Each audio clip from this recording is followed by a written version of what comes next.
munculnya apa yang disebut dengan konten-konten berupa video-video vertikal, ya, video yang berdiri, ya. Kalau dulu kan kita biasanya lihat video yang karakternya horizontal, sekarang kita melihat video-video vertikal. Karakter video vertikal ini itu sudah mulai hadir di dunia digital kita, dimulai dari TikTok, lalu kemudian IG menyusul, lalu kemudian Facebook sekarang juga sudah mulai. Sebelumnya ada Twitter, YouTube juga sudah memperkenalkan video-video vertikalnya. Artinya apa, Dinda sekalian, bahwa inilah kenyataan sekarang ini, inilah kenyataan yang terjadi hari ini, bahwa sekarang dunia digital marketing, bahkan dunia konten sekalipun, itu juga sekarang sudah mengalami perubahan yang luar biasa. Itu yang kasat mata bisa kita lihat sekarang. Yang tidak kasat mata, ya mungkin belum semuanya merasakan, kita mungkin lagi pernah dengar apa yang disebut dengan NTF, ya, non token fungsional, lalu kemudian kita kenal dengan metaverse, ya, dan masih banyak lagi Bitcoin, dan masih banyak lagi saya kira yang lainnya, hal-hal yang relatif baru di dunia digital hari ini, ya. Nah, maka Dinda-dinda sekalian, Anda yang hadir di sini sebagai sebagai mahasiswa, maka suka tidak suka Anda harus mau beradaptasi dengan kondisi ini, ya. Itu kondisi yang kita hadapi sekarang. Nah, tentu akan menjadi pertanyaan, gitu ya. Lalu kemudian sebagai mahasiswa apa sih yang bisa kita lakukan? Memang kecenderungannya selama ini ada di mahasiswa itu selalu identik ketika pengen membuka bisnis, selalu idenya yang muncul adalah startup, dan startup, gitu ya. Dan begitu ngomongin tentang startup, maka startup yang muncul itu adalah membuat aplikasi berbasis Android, lalu kemudian itulah yang dimonetize menjadi duit, begitu. Nah, mohon di garis bawahi bahwa startup tidak sama dengan bikin aplikasi. Startup itu artinya Anda memulai sesuatu, ya, termasuk dalam bisnis, ya. Nah, memang startup ini banyak dipakai dalam bisnis. Nah, bagaimana seorang mahasiswa meng-startup bisnisnya, teman-teman sekalian, adinda semuanya, saya akan share ya beberapa cerita nanti di sini, supaya bisa menjadi inspirasi bagi kita. Oke, itu sedikit ya pengantar kita adinda sekalian. Tadi saya sudah perkenalkan diri, nama lengkap saya Suryadi Laudang. Saya lebih banyak dikenal dengan nama dosen jualan. Kenapa dosen jualan? Karena memang saya adalah seorang dosen sama dengan Budila yang juga hobinya jualan. Nah, gitu ya. Oke. Next. Ya, saya meski usianya sudah 42 tahun, saya main IG, saya main TikTok juga, gitu ya. Saya nggak mau ketinggalan sama yang muda-muda, begitu ya. Dan saya ada di IG, ada di TikTok dengan nama dosen jualan. Oke. Boleh nanti kita saling follow lah, gitu ya. Saling mutualan ya kalau istilahnya zaman sekarang, nanti di IG atau di TikTok nantinya. Oke. Ya, ini foto, jangan percaya lah ya, ini kalau melihat dari foto kan wajahnya bersih, glowing gitu kan, itu kan efek kamera 360 plus editan Photoshop. Aslinya mah yang ada di layar sekarang yang lagi ngomong. Itu pun terbantu dengan lighting yang bagus gitu. Kalau lightingnya nggak bagus, nggak jauh beda lah sama wajahnya Dinda-dinda semua kan yang belum sempat mandi pagi ini gitu ya. Oke, next. Nah, saya menulis buku, alhamdulillah. Ini ada beberapa buku saya tulis, alhamdulillah semuanya sold out. Saya tulis sendiri, saya terbitkan sendiri, saya jual sendiri. Ya, itu kurang lebih ada 4 buku yang sudah saya tulis, dan sekarang lagi proses menulis buku berikutnya lagi ya. Oke. Nah, adinda sekalian, kalau kemudian kita ngomongin Pak dosen, atau mungkin ngomong ke Budila, Bu dosen, kalau saya sebagai mahasiswa, apa sih yang harus saya lakukan dulu sebelum memulai bisnis? Pertama, tentukan dulu produknya. Anda mau jualan apa? Ya, Anda mau jualan apa? Tetapi jangan berarti bahwa, jangan Anda pahami bahwa berbisnis itu harus punya produk dulu. No, gitu. Untuk berbisnis ada 2 mazhab memang. Ada 2 ada 2 aliran ya kalau kita pengen berbisnis atau jualan lah bahasa sederhananya. Ada orang yang punya produknya dulu baru cari target marketnya siapa. Tapi ada juga yang punya target market dulu baru kemudian cari produknya. Nah, itu akan berbeda begitu. Nah, contohnya kalau kemudian saya ngomongin saya punya produk dulu baru kemudian cari marketnya siapa yang akan pakai. Misalnya adalah di kalangan mahasiswa, misalnya adalah saya misalnya membuka jasa terjemahan, ya. Misalnya jasa terjemahan bahasa Inggris ke Indonesia. Kebetulan mungkin ada di antara adik-adik yang punya skill seperti itu, ya. Atau mungkin ada di antara adik-adik yang punya skill menulis artikel, ya. Saya untuk urusan digital marketing saya bisa ngabisin duit hingga 2 juta per bulan hanya untuk beli artikel. Karena saya butuh untuk kemudian ngurusi website saya. Jadi nanti Bu Dila mungkin kalau ada adik-adik yang punya skill menulis, boleh tuh nanti ya. Kalau ada punya skill menulis artikel, minimal 1000 kata, boleh nanti kontak-kontak sama saya. Kalau cocok, saya beli rutin artikelnya, gitu ya. Saya belanja artikel sebulan itu bisa 2 juta, gitu ya. Nah, misalnya Dinda sekalian punya skill menulis artikel, ya. Nah, maka kemudian produknya adalah menulis artikel. Hasil akhirnya saja artikel. Nah, artikel itulah kemudian Anda jual. Artinya Anda harus mencari, siapa nih yang butuh artikel saya? Jadi punya produk, lalu kemudian mencari target market. Nah, itu namanya jualan yang punya produknya dulu, baru kemudian nyari target market. Tapi ada juga yang kemudian sudah punya target marketnya dulu, lalu kemudian dia baru carikan produknya. Contoh misalnya, di UMY itu kan ketika fase masa normal, jumlah motor yang parkir di UMY itu kan bisa lebih dari 2.000 per hari gitu. Oke, misalnya. Berarti ada target market itu. Oh, ada 2.000 motor per hari di UMY. Nah, bisnis apa yang bisa dibuka dari situ? Nah, misalnya adik-adik dari organisasi kampus misalnya gitu ya, organisasi internal kampus, why not Anda bekerja sama misalnya dengan pihak kampus, pengelola parkir, lalu kemudian Anda membuka misalnya jasa cuci motor di kampus, di internal kampus gitu kan. Jadi lalu kemudian Anda tinggal menggaji 1 atau 2 orang untuk kemudian tenaga cuci motornya. Jadi mahasiswa masuk kuliah, motornya langsung ditaruh di tempat cuci motor gitu.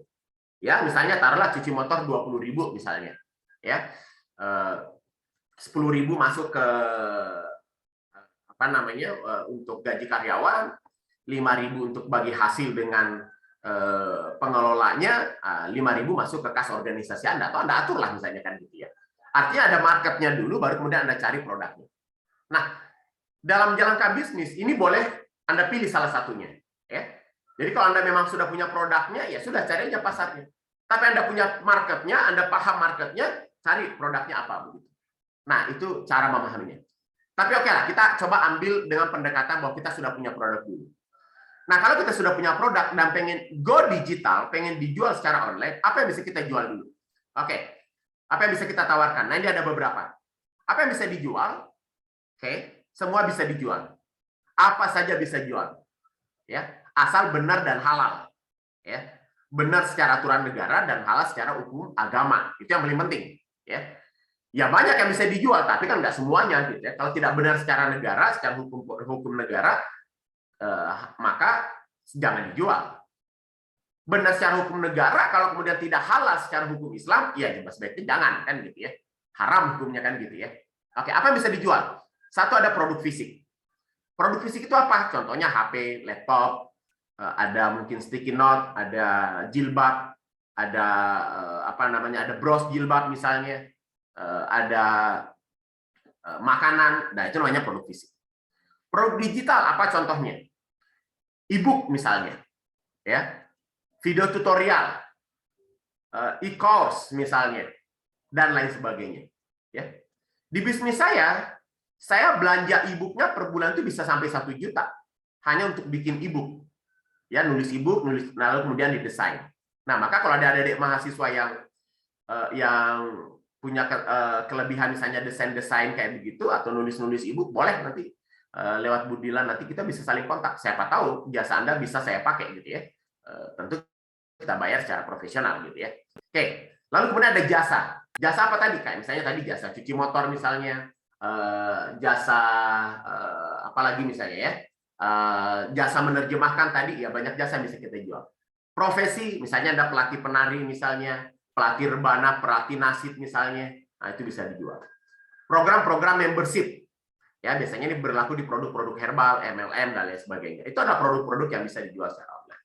Nah, bagaimana caranya mencari ide-ide bisnis? Oke, Saya pengen share ke layar bersama dengan Adinda semuanya.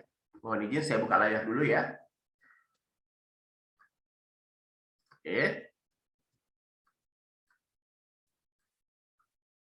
Ya, ini dia. Oke. Nah, coba misalnya Adinda sekalian. Misalnya itu ada Mbak siapa ya? Bisa saya ajak ngobrol ya. Ada Mbak siapa nih? Mbak Isna Raisa. Boleh open mic? Mbak Isna? Iya, Oke. Pak. Mbak Isna dari mana asalnya, Mbak? Saya dari Malang. Dari Malang. Oke. Saya tinggalnya di Malang. Maka mari kita belajar. Orang Malang itu kalau searching di Google, apa sih yang paling sering mereka searching di Google? Ada yang tahu nggak? Orang Malang itu sering searching apa di Google? Kalau pengen beli sesuatu, pengennya beli apa? Kalau dia mencari penjual apa yang mereka sering cari kalau di orang Malang itu di Google? Nah, mari kita lihat. Caranya adalah, oke, masuk di Google dulu, ketik seperti ini ya. Sudah saya share ya? Sudah kelihatan Google-nya, Mbak Isna? Sudah ya? Ketik dulu jual Malang seperti ini. Oke, saya enter dulu ya. Nah, lalu kemudian jual Malang seperti ini. Lalu kemudian, ini kan kursornya masih di belakang kata Malang. Kursornya pelan-pelan saya geser di belakang kata jual. Lalu kemudian saya tekan spasi, ketik huruf A. Ternyata orang Malang nyari apa? Boleh dibaca, Mbak Isna? ATV bekas, anjing, agronema murah, alat kesehatan, akuarium, akrilik, anggrek, ayam bangkok, ayam hutan, ayam sama. Tuh, kan? Jadi kita sekarang dapat apa nih sekarang? Kita sekarang menjadi dapat 10 ide produk yang bisa dijual dengan target market Malang. Saya juga baru lihat tuh, ternyata dia namanya ayam samo, apalagi itu kan gitu ya. Oke, kita lanjut, Mbak Isna. Oke, jangan B deh. Kalau ini apa? Boleh dibaca? Cupang, CCTV, camelon, cacing sutra, CRF, cangkir kopi jadul, cerutu, cup sealer, TV, kontainer bekas. Tuh, kan? Sampai dengan urusan cacing sutra, kontainer bekas pun tuh ada yang cari begitu di Malang. Oke, D, coba Mbak Isna. Yang pertama jangan dibaca lah, yang pertama nggak usah dibaca, itu negatif gitu ya. Lanjut. Selai, durian, daging kambing, daging babi, drone, dry ice, dupa, daging sapi, dipan. Oke. Yang asik menurut saya adalah jualan dupa. Tuh kan, dupa aja ada yang jual begitu. Tapi anak Muhammadiyah jangan jualan dupa lah. Nanti ke Muhammadiyah nanti dapat D nanti kalau dapat jualan gitu nanti ya. Nanti jadinya tahyul, bid'ah, khurafat nantinya gitu ya. Oke. Lihat, ternyata ada banyak yang bisa dijual gitu. Oke, kita coba yang lain. Ada Mas Romadoni Bahtiar. Boleh Mas, dibuka open mic, Mas Romadoni Bahtiar. Iya Pak. Dari kota mana Mas Bahtiar? Asalnya dari Pekalongan. Dari Pekalongan. Oke Mas. Ya. Kita sekarang cari orang Pekalongan itu nyarinya jasa apa Mas? Oke, jasa Pekalongan ketika gini Mas. Oke, lalu kemudian ini kursornya kita geser di belakangnya kata jasa, ketik huruf A. Boleh dibaca Mas? Iya, ada jasa angkut, arsitek, ahli kunci, angkutan truk, arsitek rumah, jasa angkut lagi, ada arsitek rumah lagi, ada alamat kospin, alamat jasa raja, jasa sertifikasi. Ya, yang 3 di bawah nggak usah dibaca lah. Oke ya. Coba Mas, ada jasa angkut, jasa angkutan truk. Oke. Kalau Mas Bahtiar buka ini di Pekalongan, apakah Anda harus punya truk dulu? Boleh, open mic aja Mas Bahtiar. Kalau saya pengen buka bisnis jasa angkut di Pekalongan, apakah saya harus punya truk dulu? Nggak harus sih, Pak. Nggak harus ya. Oke. Jasa servis AC, apakah saya harus punya skill servis AC baru bisa membuka bisnis ini? Nggak harus. Enggak juga. Artinya apa? Saya dengan kapasitas sebagai mahasiswa, gitu kan ya, yang daya pikir, daya nalarnya itu beda, seharusnya kan Anda tinggal memposisikan diri Anda sebagai koordinator aja. Apalagi kalau Mas Bahtiar punya pengalaman organisasi, intra dan ekstra kampus kan gitu ya. Ini kan hanya mempertemukan saja beberapa kepentingan, beberapa stakeholder kan gitu ya. Oke, you punya truk, you punya tenaganya, gue bikin websitenya, gue bikin promosinya, ada orderan, gue oper ke lu minta bayar berapa, gue jual dengan selisih harga, oke, kita tinggal ngomongin bagi hasil kan gitu. That's it, sesederhana itu. Lanjut Mas. Lanjut, Mas Bahtiar. Ya. Terus ada jasa bangun rumah, jasa bersih rumah, jasa bor sumur, Oke. jasa bordir, jasa buat kartu nama, jasa banner, jasa badut, jasa bikin website, dan biro, ada jasa pengiriman barang. Oke. Dari 10 ide ini, Mas Bahtiar, kira-kira mana yang bisa kamu jalankan? Yang mungkin buat kartu nama, Pak. Yo, betul. Bener. Kan nggak perlu jago desain, kan? Kan nggak perlu punya percetakannya, kan? Tapi kan bisa kita melakukan. Yang nomor 2, Mas Bahtiar, yang jasa bersih. Anjing. Babi, anjing. Halo, Armanda, boleh dimatikan dulu? Ya, oke. Yang nomor 2 itu, Mas Bahtiar, itu kerjaan saya dulu waktu kuliah, Mas. Oke. Saya punya bisnis jasa bersih-bersih rumah. Oke. Saya kebetulan dari Sulawesi, saya bertiga dengan adik saya, kami ke Jogja, dan kami punya bisnis adalah jasa bersih rumah. Oke. Nah, tinggal dihitung aja. Per 5 meter per 10 meter persegi itu biayanya sekian. Jadi tinggal dihitung luas rumahnya berapa begitu. Kita bersih-bersih. Bahkan kita mengatakan, udahlah Pak, seikhlasnya saja, Bapak mau ngasih berapa saja kami mau begitu. Kenapa? Karena dulu saya waktu mahasiswa disuruh bersihin rumah orang, itu pasti dapat makan, pastilah dapat makan. Berarti kan biaya makan sudah berkurang, bertiga pula kan gitu ya.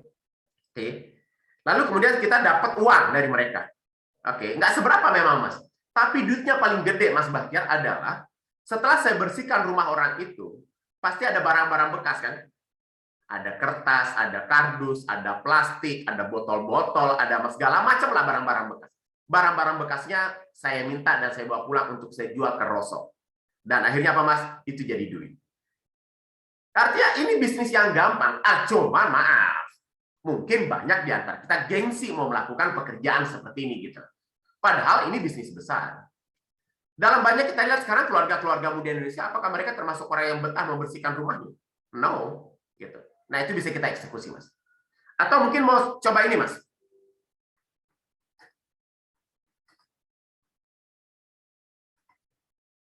Mau jualan ini? Ada yang mau buka jasa ini gitu? Nah, boleh tuh kalau ada yang mau jual gitu ya.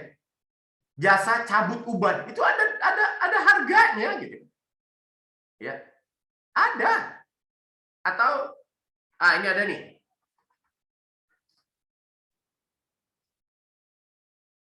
Ada. Oke. Mas Gilang Pangestu, kira-kira kalau buka bisnis kayak begini enak nggak, Mas gitu? Boleh, Mas, di open mic dulu, Mas. Iya, Pak. Enak kan gitu ya. Udah kita buka aja jasanya, promosi di Twitter, promosi di TikTok, promosi di IG. Udah lu curhat, lu dengerin gitu. Tanggapin aja. Oh gitu ya. Oh kasihan ya. Ih sedih juga ya. Ih sebel ya. Ih kok bisa gitu sih gitu. Respon lu kayak gitu aja. Oke. Dan you tahu berapa tarifnya per jam di Jogja? 100.000. Dengerin orang curhat doang. Daripada lu mager di kamar meluk guling nggak ada faedahnya, mending dengerin curhat. 100.000 coy. Ya kan gitu. Nah ini ada lagi nih. Tapi jangan dicontoh ya. Ini boleh. Nah, ini nggak boleh kalau ini ya. Tapi ternyata banyak yang cari gitu kan gitu. Oke. Ini ada juga nih. Ya. Banyak ide-ide bisnis yang bisa kita jual sebenarnya. Kita aja yang mungkin agak gengsi melakukan itu. Ya, Dinda-dinda semuanya. Jadi intinya banyak yang bisa kita jual. Nah, oke. Kita apa namanya? Lanjut dulu ya materinya. Oke. Jadi tadi ada beberapa produk yang bisa kita jual, produk fisik, produk digital, jasa, profesi, membership. Next, nah ini contoh-contoh beberapa ya yang tadi sudah saya share kepada Dinda-dinda semuanya. Di Banjarmasin ini loh yang banyak dicari. Dan tiap kota pasti beda hasilnya. Nggak mungkin sama begitu. Karena karakter dan perilaku konsumennya, customer behavior-nya berbeda. Next, ini ada lagi. Ya ini masih Banjarmasin. Oke. Nah, kalau sudah dapat ide produknya, maka next berikutnya adalah jualan. Nah, bagaimana cara menjualnya, teman-teman sekalian? Satu, Anda bisa memanfaatkan apa yang disebut dengan LBO, Local Business Optimization. Oke? Apa itu Local Business Optimization? Kita menjual, mempromosikan produk kita dengan menyasar pasar-pasar lokal. ya, orang-orang yang berada di sekitar kita. Siapa yang bisa menyasar ini? Ada Shopee Food, ada GoFood, lalu kemudian ada Google Maps, ya, Google Maps Business bisa melakukan itu. Lalu kemudian ada Facebook Marketplace. Ada 4 ya. GoFood, Shopee Food, lalu kemudian ada Marketplace Facebook, dan terakhir ada Google Maps. Oke? Nah, bagaimana menjalankan itu semua? Ini sudah saya bahas di Instagram saya ya, karena ini waktu kita kan hari ini terbatas ya. Boleh nanti silakan dikepoin di Instagram saya @dosenjualan. Bagaimana cara menjalankan bisnis LBO itu ada di Instagram saya, sudah saya kupas. Ada 4 ya, 1, 2, 3, 4, dan masing-masing postingan itu ada 10 slide yang membahas tentang itu. Nah, manfaatkan pasar LBO. Berikutnya, apalagi yang bisa kita eksekusi? Kita bisa menjual menggunakan YouTube. Mari kita lihat. Oke, seperti apa YouTube dipakai buat jualan. Oke, saya cancel dulu ya. Sebentar, saya ulangi share-nya dulu. Karena soundnya nggak keluar tadi. Oke. Nah, boleh kita nonton dulu bareng-bareng? Kami menjual cumi asin 500 gram dengan harga 30.000. Yang tertarik dengan produk kami, silahkan menghubungi lewat telepon, SMS, ataupun WhatsApp ke 0813 3179 0701.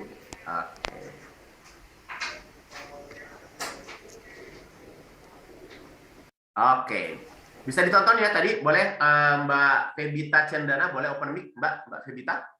Oke. Baik, Mbak Pak. Febita asalnya dari mana? Saya dari Bali, Pak. Dari Bali. Oke. Ken kabarnya Bali? Baik-baik aja, Pak. Oh, kayaknya malah nggak bisa ngomong bahasa Bali ya? Malu, Pak. Oke, Mbak Febita. Oke. Pernah melihat orang berpromosi di YouTube ya, mempromosikan produknya di YouTube, pernah ya? Oke. Nah, selalu pasti Mbak Febita ketika ngelihat ada orang jualan di YouTube, selalu kan yang ada di benak kita itu adalah videonya harus bagus, lightingnya harus bagus, pengambilan gambarnya nggak boleh bergerak-gerak, kan gitu ya. Lalu kemudian dubbing suaranya, voice over-nya harus bagus, dan segala macam lah. Berarti kan menggunakan kamera yang bagus, editing yang keren kan gitu ya.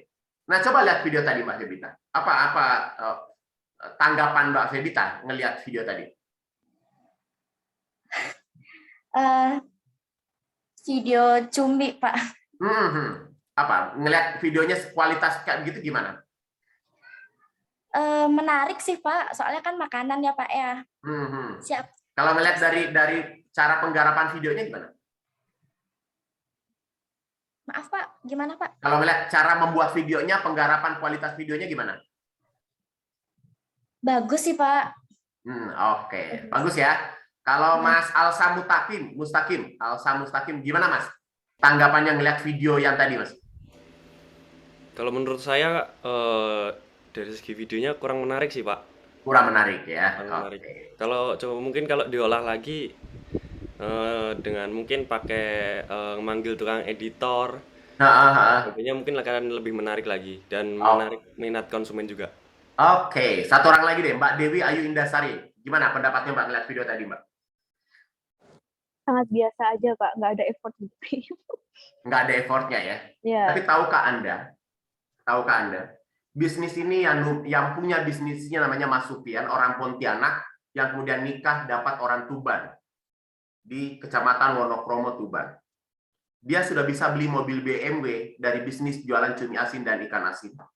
Sudah bisa mendirikan pabrik pengeringan ikan asin di Tuban dengan modal video kayak begini. Dia nggak punya website, nggak punya Instagram, nggak main TikTok, nggak main Facebook, only video kayak begini. Videonya boleh menjijikkan, tapi hasilnya menjanjikan. Maka hari ini adik-adikku semuanya, kalau Anda semua pengen starting sebuah bisnis, maka jangan pernah berpikir sebuah kesempurnaan baru kemudian eksekusi. Take action. Lakukan saja. Adanya potensi yang kamu miliki sekarang bikin video kayak begini, just do it. Jangan pikirkan dulu harus semuanya serba komplit, kameranya harus bagus, editingnya harus bagus, videonya harus bagus, baru kemudian dieksekusi. Biasanya justru malah itu kelamaan dan tidak menghasilkan apa-apa. Lihat video tadi, menjijikkan sekali. Tadi coba Anda cek di YouTube, viewernya hampir 7.000 viewer. Subscribernya nggak nyampe 15. Tapi viewernya luar biasa. Karena kan esensinya ketika kita berbisnis, apa yang kita harapkan?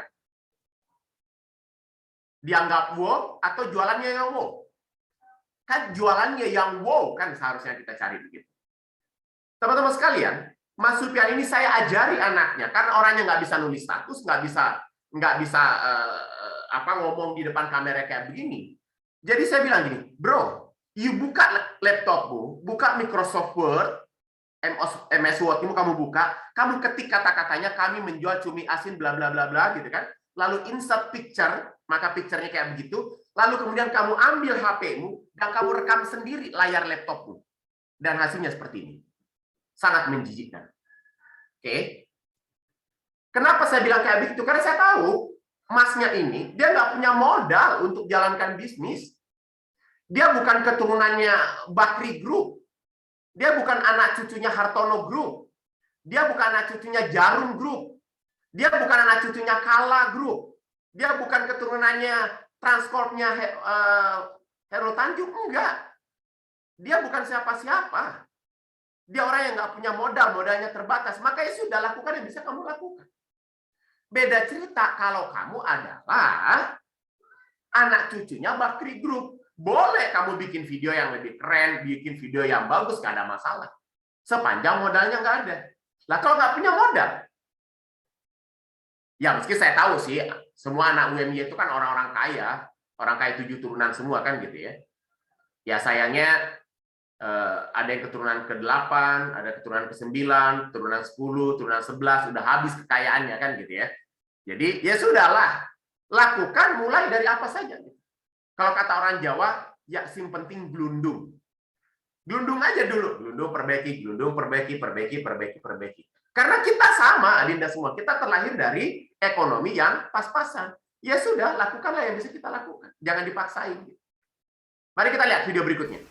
Kami boleh nanti Mbak Siti Aisyah sama siapa ya yang bisa boleh kasih feedback ya. Mbak Siti Aisyah sama Mbak Jihan ya, Mbak Jihan Insira Sahrani. Boleh ya? Lihat video ini Mbak Siti Aisyah sama Mbak Jihan lalu kemudian kasih feedbacknya nanti. Kita lihat dulu video ini.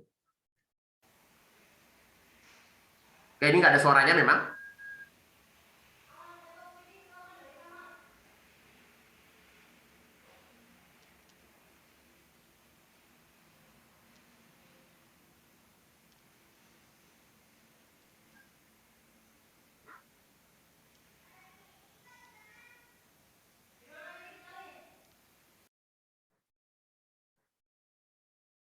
Oke, boleh silakan komentar dulu Mbak Siti Aisyah. Apa tanggapannya melihat video kayak begini? Iya Pak, jadi kalau saya melihat videonya itu memang kurang sedikit menarik karena mungkin karena hanya ngusut gambarnya aja ya Pak. Mungkin mereka bisa kayak lagu, jadi itu sih Pak. Oke, kalau Mbak Jihan? Ini effortless juga, hampir sama kayak yang sebelumnya, cuman lebih effort lah ya, lebih baik daripada yang lebih menjijikan mungkin Mbak ya. Kalau dilihat jumlah views-nya bisa sampai 6,8K views. Ya jadi inspirasi juga sih, artinya bukan jadi inspirasi untuk buat video sesederhana itu, tapi jadi inspirasi kalau kita nggak perlu seperfect itu, harus kameranya model ini, editannya ini yang tadi. Lihat kan, sesimpel itu loh orang bikin videonya. Ini nulisnya mana? Ini nulis pakai spidol di ubin, lantai ubin nulisnya, lalu kemudian di videoin, dan jadi itu gitu. Oke. Ya, jadi dinda-dindaku semua, yang pengen saya sampaikan adalah berbisnis itu udah deh segera mulai, nggak usah terlalu mikir kebanyakan begitu ya, udah mulai aja dulu gitu. Kalau memang teman-teman kemudian sudah memulai lalu kemudian nanti ada masalah, ya sudah, masalahnya selesaikan, sempurnakan begitu. Oke. Tapi kalau Anda mau menunggu semuanya sempurna dulu baru kemudian mulai, mau sampai kapan ya kan gitu. Oke, saya kira itu dulu sebagai pengantar dari saya, Bu Dila. Nanti bolehlah kita lebih banyak berdiskusi ya. Saya senang berdiskusi dengan adik-adik mahasiswa karena semangat mudanya bangkit kembali. Thank you. Saya kembalikan ke Bu Dila. Oke, terima kasih. Beri applause dulu dong ini teman-teman buat Pak Suryadin ya hari ini. Kita langsung aja nih teman-teman, mungkin ada yang sekarang sedang jalan bisnisnya atau malah bingung nih mau mulainya dari mana, boleh sharing nih, kita diskusi, kita langsung buka sesi diskusi, mungkin 3 penanya dulu boleh raise hand. Mau tanya Pak, mau tanya Pak. Ada Kemal, terus ada lagi raise hand?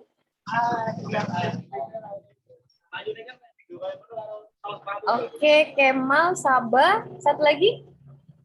Saya Bu, tanya Bu. Kemal, Sabah, dan Chandra. Oke, Kemal, Sabah, dan Chandra. Kemal, silakan Kemal. Ya, selamat pagi Pak. Pagi Kemal. Ya, saya izin bertanya Pak mengenai tadi kan Bapak kan mencontohkan kepada kami kan tentang data yang ada di Google gitu kan. Nah, sedangkan mungkin ini sering pengalaman aja ya Pak. Kemarin saya sempat belajar bareng ada teman di agensi sosial media juga. Nah, itu mereka menggunakan Google Trends Pak. Google Daily Trends. Nah, itu lebih optimal yang mana ya Pak? Kita menggunakan data yang Bapak ajarkan tadi atau menggunakan Google Trends Pak? Gitu. Oke. Next, ada lagi? Oke, Sabah. Sabah, silakan Sabah. Sabah, suara kamu belum keluaran, Sabah. Belum keluar, belum kedengeran. Atau Sabah boleh via chat ya. Kalau belum keluar, Sabah suaranya boleh via chat dulu. Belum keluar, Sabah. Oke, kita ke Chandra dulu tadi. Mana Chandra ini? Chandra, silakan Chandra. Ya Pak, terima kasih Pak. Simpel sih Pak, pengen nanya. Sebenarnya itu kalau pengen bisnis itu harus sesuai dengan hobi kita atau passion kita gitu Pak. Karena kan ada teman-teman tuh, misalnya dari para engineer gitu kan, wah saya ini engineer gitu kan, saya harus ngembangin di passion saya di engineer itu atau hobi saya seperti itu Pak. Terima kasih Pak. Thank you. Oke, Chandra. Sabah udah bisa Sabah? Belum bisa. Oke, Sabah boleh via chat ya.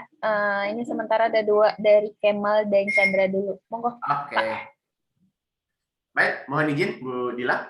Oke, tadi Kemal tadi bertanya antara Google Trend dan Google yang saya contohkan. Oke, gini Bro.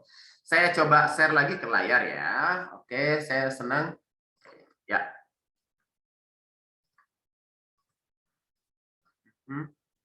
Oh, sorry, saya share dulu. Oke. Ya. Kemal, untuk mencari idenya gunakan Google ini. Oke. Untuk mencari idenya gunakan google.co.id untuk mencari idenya. Oke. Lah, tapi kemudian untuk mengspesifikkan target marketnya gunakan Google Trend. Oke, contoh ya.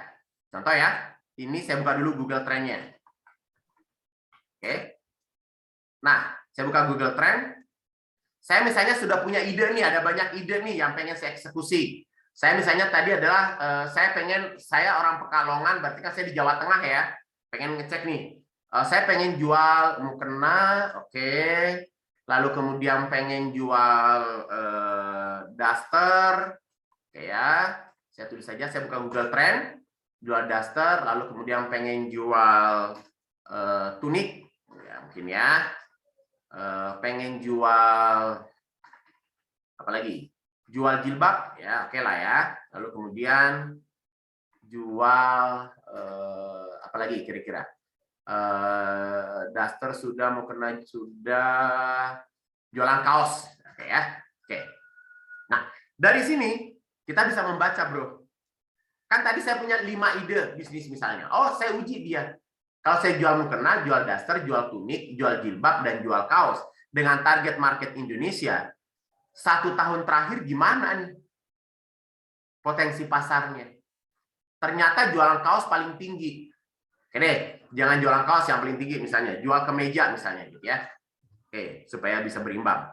Oh, ternyata jual kemeja paling tinggi, paling banyak pencarinya dalam 1 tahun terakhir ini, lalu kemudian jual jilbab, ya lihatnya dari sini, dari grafik batangnya ini ya, dari grafik batangnya kelihatan. Lalu kemudian yang biru adalah jual mukena, yang merah jual daster, yang kuning adalah jual tunic. Nah, dari sini kan saya sudah punya pandangan gitu.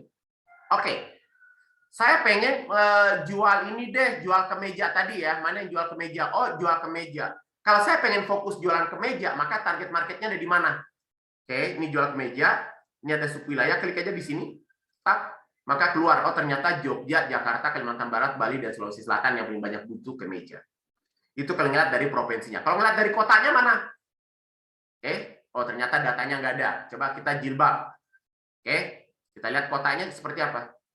Ternyata Depok yang paling banyak nyari jilbab. Lalu kemudian kita coba misalnya daster tadi. Daster mana yang paling banyak nyari? Kalau daster, nah, ada datanya. Oke, nggak ada datanya, kosong ya. Datanya mungkin tidak lengkap dari situ. Oke, kita coba yang jual mukena. Oke, ini wilayahnya, lalu kemudian kita lihat kotanya. Oh, ternyata kosong semua, hampir boleh dikatakan kosong. Tapi kita bisa dapat bahwa datanya adalah kalau saya pengen jualan daster, paling banyak target marketnya adalah di daerah DIY, Jawa Timur, Kalimantan Timur, Sulawesi Selatan, dan Banten. Maka ini menjadi rujukan kita. Ketika saya pengen bermain SEO, maka targetlah kota itu. Ketika pengen bermain iklan berbayar, maka targetlah kota itu. Ketika bermain Instagram, TikTok, maka carilah teman Facebook, carilah follower Instagram dari kota-kota ini. Itu menjadi rujukannya. Jadi apa? Google.co.id adalah untuk mencari ide bisnisnya, lalu kemudian mencari data-data pendukungnya adanya di Google Trend. Nah, kenapa Google.co.id tidak bisa jadi rujukan utama? Karena Google.co.id itu adalah yang muncul tadi di rekomendasi Google.co.id tadi, itu adalah data pencarian di Google sejak April 2004 sampai dengan hari ini. Berarti kan udah 18 tahun, udah terlalu tua begitu. Ya, berarti berapa? Kalau sampai dengan hari ini berarti kurang lebih ya 18 tahun lah gitu ya. Oke. Sementara di Google Trend, kita bisa melacaknya sesuai dengan kehendak kita. Ada 1 jam terakhir, 4 jam terakhir, sehari terakhir, 7 hari terakhir, 30 hari terakhir, 90 hari terakhir, 5 tahun terakhir, dan 2004 sampai dengan sekarang. Oke, nah kita bisa melakukan itu. Jadi kesimpulannya adalah google.co.id untuk cari idenya, mencari data pendukungnya kita menggunakan Google Trend. Gitu ya, Mas Kemal. Lalu kemudian lanjut ke Mas Chandra. Kalau kita berbisnis, sebaiknya gimana? Oke. Sesuai dengan passion kita atau tidak? Jawabannya adalah, kalau sekiranya passionmu itu bisa mensupport, gitu kan, gitu ya, passionmu itu memang bisa menghasilkan duit, lakukan. Kalau memang passionmu, hobimu bisa menghasilkan duit. Tapi kalau hobimu, passionmu tidak bisa menghasilkan duit, cari alternatif lain. Ya, cari alternatif lain kalau memang itu tidak bisa mensupport Anda. Halo, ada suara siapa ini? Hanif, Mas Hanif, boleh Mas Hanif dimatikan dulu mic-nya. Oke ya. Jadi kalau memang hobimu, passionmu tidak berpotensi menghasilkan duit, ya cari yang lain. Saya share ya, teman-teman sekalian. Ya, passion saya adalah penggemar buku sejarah. Saya adalah penggemar sejarah. Saya suka banget diskusi budaya. Saya mantan penari. Saya orang teater. Saya orang panggung. Buku koleksi buku sejarah saya jauh lebih banyak dibandingkan dengan koleksi buku bisnis saya. Saya pecinta sejarah. Tapi pertanyaannya, apakah sejarah sudah bisa menghasilkan duit buat saya? No. Oke. Apakah dunia panggung, dunia budaya, nguri-nguri kebudayaan gitu bisa menghasilkan duit buat saya? No, nggak bisa. Maka saya harus nyari passion yang lain. Oke. Maka saya jualan mukena bersama dengan istri saya. Meski saya bukan fashionnya di fashion. Saya nggak suka-suka banget dengan fashion. Saya orangnya simpel aja kalau pakai pakaian. Itu bukan passion saya. Tapi itu yang menghasilkan duit. Anak istri gue butuh makan. Listrik harus dibayar. Gas kalau habis harus beli. Ya butuh duit. Maka cari yang memang bisa menghasilkan. Satu lagi passion saya. Saya hobi MC. Oke? Karena saya hobi MC, teman-teman sekalian, maka gimana caranya MC itu bisa menghasilkan duit bagi saya? Oke? Tapi kalau MC cuma dibayar 200.000, dibayar 100.000, dibayar nasi kotak, dibayar 2M, makasih Mas, gitu kan gitu. Buat apa gitu? Maka saya mencari celah baru. Maka saya punya bisnis seperti ini. Ya bukan bisnis ini, kerjaan sampingan ya. Saya buka dulu. teman-teman sekalian, sebentar. Mana tadi ya? Sebentar. Oke, ini dia. Oke.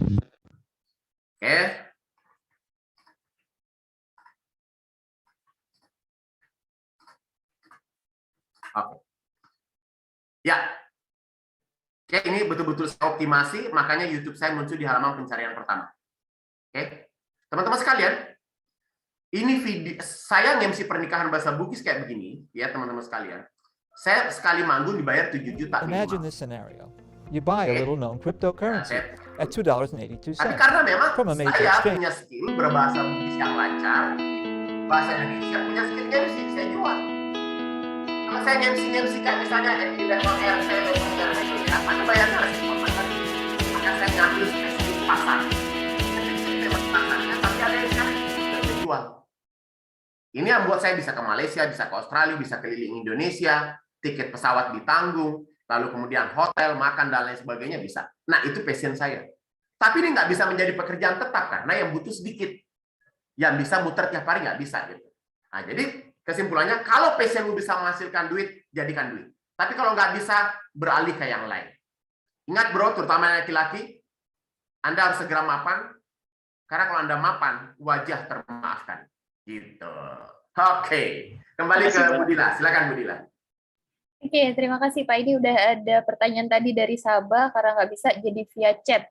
Ini Sabah, gimana caranya agar dapat membagi waktu antara berbisnis dan belajar, dan apa bisnis yang bisa saya lakukan di waktu sekarang, dan bagaimana cara mengatur keuangannya.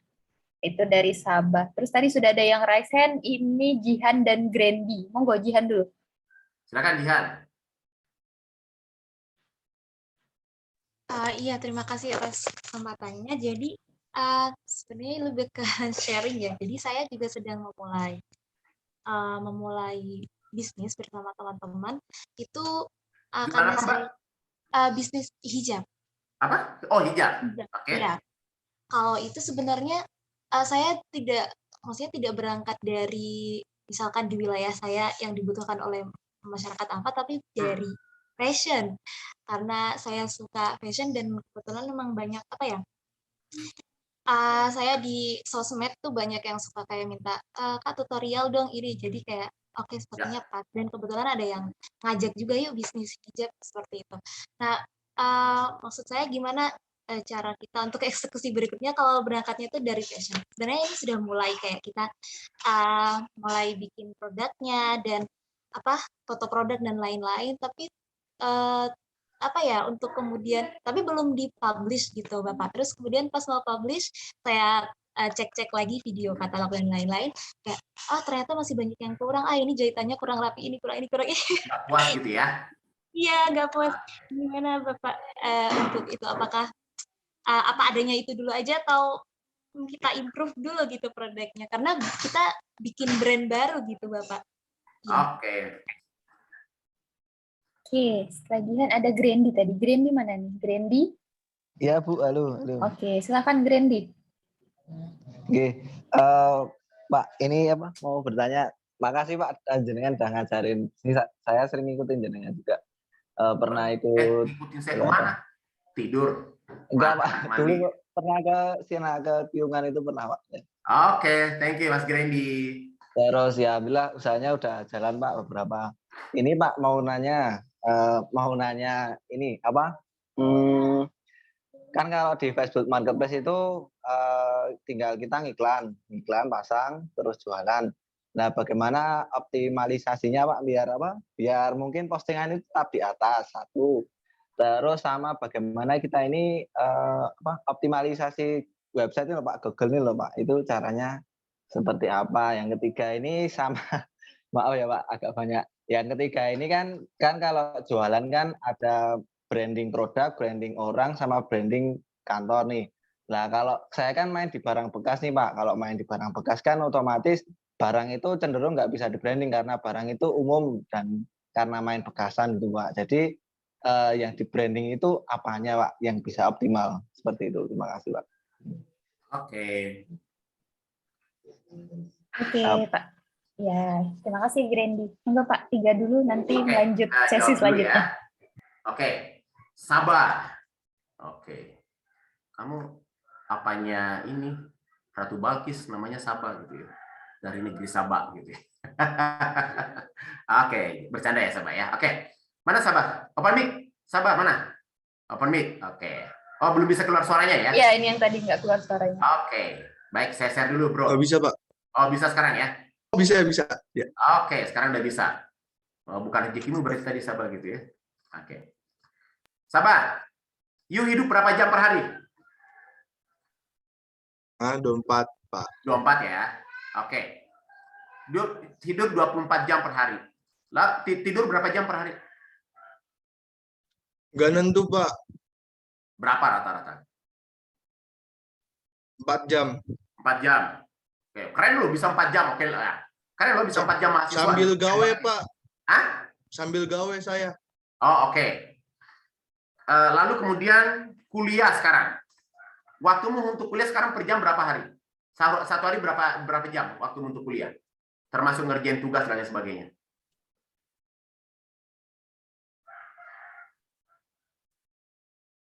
Berapa jam? Oh ya, oh macet. Mungkin 4 jam, Pak. 4 jam ya. Oke, pulang pergi kampus naik motor 1 jam cukup? PP pulang pergi? Oke. Oke. Urusan kurang Pak, kurang dari 1 jam. Kurang, anggaplah 1 jam ya. Lalu kemudian urusan bersih-bersih rumah, bersih-bersih kos, lalu kemudian ya bertetangga mungkin ya 1 jam juga lah sehari kali ya. Oke. Me time-mu? Pedicure, medicure gitu kan, kerimbat, facial gitu. Mabar deh, mabar. Ya kalau luang aja Pak gitu. Oke, anggaplah 2 jam ya. Oke, anggaplah 2 jam, Bro. Ibadah muslim. Sahabat muslim kan? Oke. Lu sholat berapa rakaat per hari? 17 rakaat yang wajib, ditambah yang sunnah-sunnahnya, anggaplah totalnya adalah 30 rakaat. 30 rakaat itu kalau masing-masing 1 rakaat 1 menit, itu udah husuk itu. Oke, anggaplah ditambah dengan zikir dan lain sebagainya, anggaplah 1 jam. Oke, belajar 2 jam. Bro, 9 jam kemana, bro? Oke, jadi bukan persoalan sibuk. Kita tuh bukan, banyak di antara kita mengatakan, Pak, saya nggak sempat tak ngurus bisnis, saya sibuk. Your head, ngerti your head gitu kan? Yang dari Malang tuh, Mbak, siapa tadi tuh ngesti tuh ya, your head tuh. Ya, orang Jawa Timur. Ya. Jadi kalau sibuk jadi alasan, izinkan saya tanya, mana lebih sibuk Anda dibanding saya? Ya, teman-teman sekalian, saya juga sibuk. Saya punya bisnis, bukan hanya di Jogja, ada di Tasik, ada di Tangerang, ada di Makassar, ada di beberapa kota. Saya punya keluarga. Oke. Saya sama keluarga, satu keluarga lagi isoman nih sekarang nih. Lagi pada positif nih satu rumah gitu. Ya. Oke. Dan saya ngurusin semua urusan rumah tangga, termasuk urusan dapur, cuci piring, dan lain sebagainya. Gitu. Tapi saya masih sempat bikin promosi, saya masih sempat pembinaan jaringan, saya masih sempat bikin konten, dan lain sebagainya. Gitu. Jadi bukan pada persoalan kita sibuk. Manajemen waktu, bro. Itu aja masalahnya begitu. Saya juga aktif di Muhammadiyah. Saya juga aktif di pengajian-pengajian. Tuh bisa kok. Nah, lihat. Jadi persoalannya adalah di manajemen waktu. Itu ya, sahabat ya. Coba dibikin tabel kayak begini, lalu kemudian diekstrak dulu. Kebutuhan-kebutuhanmu apa saja, nanti akan terjawab kok. 9 jam, coy. Dipakai buat ngurusin bisnis. Aduh. Ya, anggaplah ada waktu dipotong waktu pacaran 1 jam, masih ada 8 jam kan gitu. Gitu. Gitu ya, bro ya. Oke, terjawab sendiri ya. Oke, baik. Berikutnya adalah pertanyaannya Mbak siapa tadi? Jihan. Saya berbisnis menggunakan passion. Teruskan, Mbak. Oke. Teruskan aja. Kalau memang you suka dengan passion, dengan hijab, senang dengan fashion, bikin tutorial-tutorial, udah kamu bikin. Nah, tapi saran saya, ingat katanya Mas Panji Prasetyo ya, yang stand up comedian, dia mengatakan, tampil beda itu jauh lebih baik daripada kamu tampil lebih baik. Tampil beda aja. Kalau hari ini bikin kontennya masih tutorial hijab, terus apa bedanya kontenmu dibandingkan dengan Dian Pelangi? Apa bedanya kontenmu dengan Wirda Mansur? Apa bedanya? Nggak ada. Maka jangan bikin konten yang juga adalah tutorial hijab. Nothing, tidak akan menghasilkan apa-apa. Karena sama dengan orang lain, apalagi caramu bikin tutorialnya sama dengan konten kreator yang lain. Coba deh, siapa tadi, Jihan ya, bikin konten yang kayak begini. Mana Jihan? Jihan, kamu bisa gambar skate nggak? Jihan bisa bikin gambar skate menggunakan kertas skate dan pakai pensil kayak gitu, bisa nggak? Open mic dulu. Bisa. Bisa ya. Nah itu dong. Kamu ngambil gambar di sketebook kayak begitu, lalu kemudian kamu gambar skate-nya itu kayak misalnya bikin gambar-gambar motif atau mungkin gambar padu padan busana begitu ya. Kamu bikin lalu kemudian itu kamu videokan, upload di kontenmu. Itu akan berbeda dibandingkan dengan yang lain. Daripada pakai konten-konten bikin apa tadi tutorial hijab yang orang lain juga sudah bikin kok gitu kan gitu ya. Nah, you pemula baru masuk di ranah pertempuran ini, senjatamu sama sama Dian Pelangi, Ria Ricis, Firda Mansur dan lain sebagainya, nggak bakal dilirik. That's it, selesai gitu. You jualan jilbab, jilbabnya sama dengan jilbab yang dipakai Mbak Jihan sendiri, Mbak Isna, Mbak Ayu, Mbak Putri gitu. Jilbabnya kayak gini semua. Lu nggak bakal dilirik. Nah, ping. Oke, coba lihat. Dian Pelangi dulu menjadi salah satu pionirnya busana muslim Indonesia. Lalu kemudian kalah dengan Soya, Elsata, Rabani dan lain sebagainya. Lalu kemudian Dian Pelangi bikin apa? Dian Pelangi lalu kemudian bikin jilbab yang kemudian ada tulisannya di ujungnya tuh tulisannya Dian Pelangi gede banget begitu. Kejadian kan? Dan akhirnya dia menjadi hype kembali, muncul kembali. Dan akhirnya ditiru lagi sama kompetitor. Oke? Lalu kemudian apa yang dilakukan lagi oleh Dian Pelangi? Termasuk si Sesa kan gitu ya.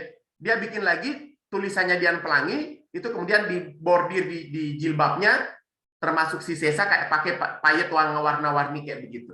Nah, itu bentuknya tampil beda namanya. Oke? Saya bocorin, Jihan. Salah satu bisnis saya juga berbisnis hijab. Oke? Jihan jual hijab berapa harganya? Paling mahal harga berapa yang kamu jual? Open mic dulu, open mic. Open mic-nya dulu, Mbak Jihan. Mic-nya belum kebuka. Berapa? Paling mahal berapa? Belum menentukan harganya sampai di. Kira-kira berapa? Kira-kira berapa? 60.000. Oke. Saya jualan jilbab, satu lembarnya 300.000. 250 sampai 300.000. Jilbabnya bahannya sama dengan yang dipakai Budila, dengan yang dipakai Dewi dan lain sebagainya gitu. Tapi saya jualan jilbab hijab for negroid. Ini hijab untuk para yang berkulit hitam. Ada pasarnya nggak? Di Indonesia berarti kemana? Maluku, Papua, NTT. Ke luar negeri ada nggak pasarnya? Oke. Dan relatif hampir nggak ada kompetitor. Oke. Jilbabnya bagaimana? Yang warna-warni, jilbab warna rasta Mas Bro gitu kan. Yang ngejreng-ngejreng kayak begitu. Ya tampil beda, harus bisa membaca pasar. Kalau saya mau jualan dengan jilbab yang harga 60.000, 80.000, musuh saya Jihan. Dan pasti jualannya di mana? Di marketplace. Di marketplace apa yang terjadi? Bantingan harga. Mabuk-mabuk dah kan gitu. Nah, harus cari sesuatu yang lain. Oke? Nah, boleh lagi misalnya ada hijab for big O, hijab untuk yang gendut-gendut, ya kan? Hijab big size, boleh dong. Nah, harus mencari celah pasar yang berbeda. Nah, ya, jadi, apa yang harus dilakukan selanjutnya, Jihan? Ya sudah, cari celah pasar yang lebih spesifik, lalu kemudian lakukan sesuatu ya kayak tadi gambar-gambar skate tadi gitu ya, dan take action langsung, jangan nunggu sempurna. Ini penyakitnya pemula memang, kena yang namanya perfectionist syndrome. Semuanya pengen sempurna dulu baru dieksekusi. Kelamaan, ya. Sama dengan cewek nyari suami gitu. Umur 20 masih berkata gitu kan, siapa lu kan gitu ya. Umur 30, umur 40, siapa aja deh jadinya kan gitu. Jadi nggak boleh perfeksionis gitu ya. Ya, jadi apa yang ada udah eksekusi gitu ya. Nah, saran saya satu, Jihan, you eksekusi hijab untuk pejabat. Untuk istri pejabat. Coba kamu pikirkan itu dan eksekusi itu. Jualan untuk ibu-ibu bupati, ibu-ibu camat ya, istri bupati, istri camat, istri kepala dinas, kamu garapnya itu. Nggak mungkin mereka beli jilbab cuma 1 biji. Dan mereka gengsi membeli jilbab harganya di bawah 100.000 gitu. Gitu ya. Coba pikirkan itu. Next, Grandy. Terima kasih. Facebook Marketplace dengan pendekatan SEO. Grandy, tetap you butuh yang namanya riset. Riset kata kunci yang pas, lalu kemudian you pasang di Facebook Marketplace. Oke. Bagaimana caranya biar bisa muncul di pencarian teratas? Ya, judul dari Facebook Marketplace-mu, postinganmu di Facebook Marketplace harus menggunakan kata kunci sesuai dengan yang dicari konsumen. Oke, supaya banyak yang nonton, banyak yang melihat postinganmu di Facebook Marketplace, maka setiap 7 hari edit postingannya. Yang diposting apa? Judulnya diedit, kategorinya diedit, lalu kemudian lokasi targetnya diedit. Kan sudah pernah bermain kan? Itu yang harus diedit. Lalu kemudian bagaimana optimasi SEO untuk website? Oh, kalau ini panjang Mas Bro ceritanya ya. Berarti kan harus bikin website dulu, bikin artikel, punya domain, punya hosting dan lain sebagainya. Sekira mungkin next time boleh Mas Grandy nanti main-main ke Pion, nanti bisa diskusi lebih panjang kalau tentang optimasi website ya. Karena ini panjang. Di tempat saya, di sekolah saya, di kampus dosen jualan, orang belajar SEO itu 14 hari Bro. 14 hari kali 6 jam per hari gitu. Jadi saya kira nggak mungkin ya saya jelaskan di sesi ini, terlalu pendek waktunya. Next, tentang branding produk, branding personal, dan branding perusahaan. Oke, saya jualannya produk bekas. Ya, berarti kamu nggak bisa membranding produknya. Yang kamu branding adalah personal brandingmu, jadilah seller terpercaya, meskipun itu adalah barang bekas. Dan yang kedua adalah branding perusahaanmu. Jadikan perusahaanmu dikenal oleh masyarakat bahwa perusahaan ini adalah perusahaan yang spesialis menjual produk-produk bekas berkualitas. Lalu kemudian jadikan dirimu, personal brandingmu adalah Grandy adalah orang yang memiliki koleksi barang bekas berkualitas dan dijual dengan harga yang wajar. Itu branding yang harus kamu bangun. How to execute-nya, bagaimana cara melakukan proses branding itu tentu panjang ceritanya. Tapi clue-nya ada di situ, Mas Grandy.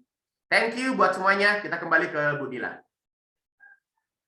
Oke, ini ada 2 pertanyaan via chat. Ini tadi katanya Sabah masih ada yang belum terjawab, Pak. Oke, silakan. Sabah ini apa bisnis yang bisa saya lakukan di waktu sekarang? Bagaimana cara mengatur keuangan? Si Sabah tadi yang belum terjawab. Terus ini ada Mentari. Mentari bisa on mic aja nggak? Ini panjang sekali pertanyaanmu, biar nggak salah. Mentari langsung aja ya.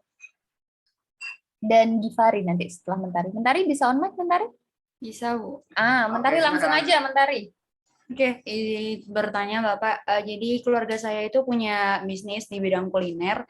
Alhamdulillah banyak diminati di sekitar lingkungan saya, bahkan juga sampai keluar kota. Di mana, Mbak? Di kota mana? Di Jakarta Selatan. Oke.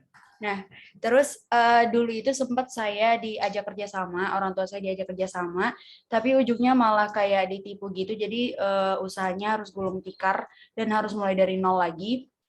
Nah, sekarang ini kan udah mulai naik, terus ada yang ngajak kerjasama. Nah, pertanyaan saya, apakah emang dengan kerjasama itu lebih menjanjikan karena jaringannya lebih luas, atau kita bisa berusaha sendiri, kaki sendiri, dan berusaha lebih konsisten, Bapak? Terima kasih. Oke, terima kasih Mentari. Terakhir tadi Givari ya? Mana tadi? Ya, Ibu, saya, Ibu. Oke, silakan Givari. Bapak izin bertanya. Silakan Mas Givari. Bapak, saya kan sekarang sedang menggeluti dunia ekspor, Pak. Oke. Sekarang masih under name, jadi insya Allah mau bikin PT nih, Pak, mau bikin legalitas. Tips and trick milih nama PT itu, Pak, agak sulit. Ada nggak, Pak? Terima kasih, Pak. Bergerak di bidang apa, Bro? Ekspornya apa aja? Spicy aja, Pak. Rempah-rempah. Oke, rempah-rempah ya. Ya. Oke. Baik. Terima kasih, Pak. Pasalnya di nama perusahaan ya. Iya, Pak. Oke, 3 dulu lagi. Oke, baik. Saya jawab dulu, Bu Dila ya. Oke, sabar. Bisnis apa yang bisa saya jalankan sekarang? Udah, Bro, jalankan yang bisa kamu jalankan sekarang. Kamu punya ide apa? Eksekusi gitu. Untuk level mahasiswa apa yang memungkinkan sekarang? Oke.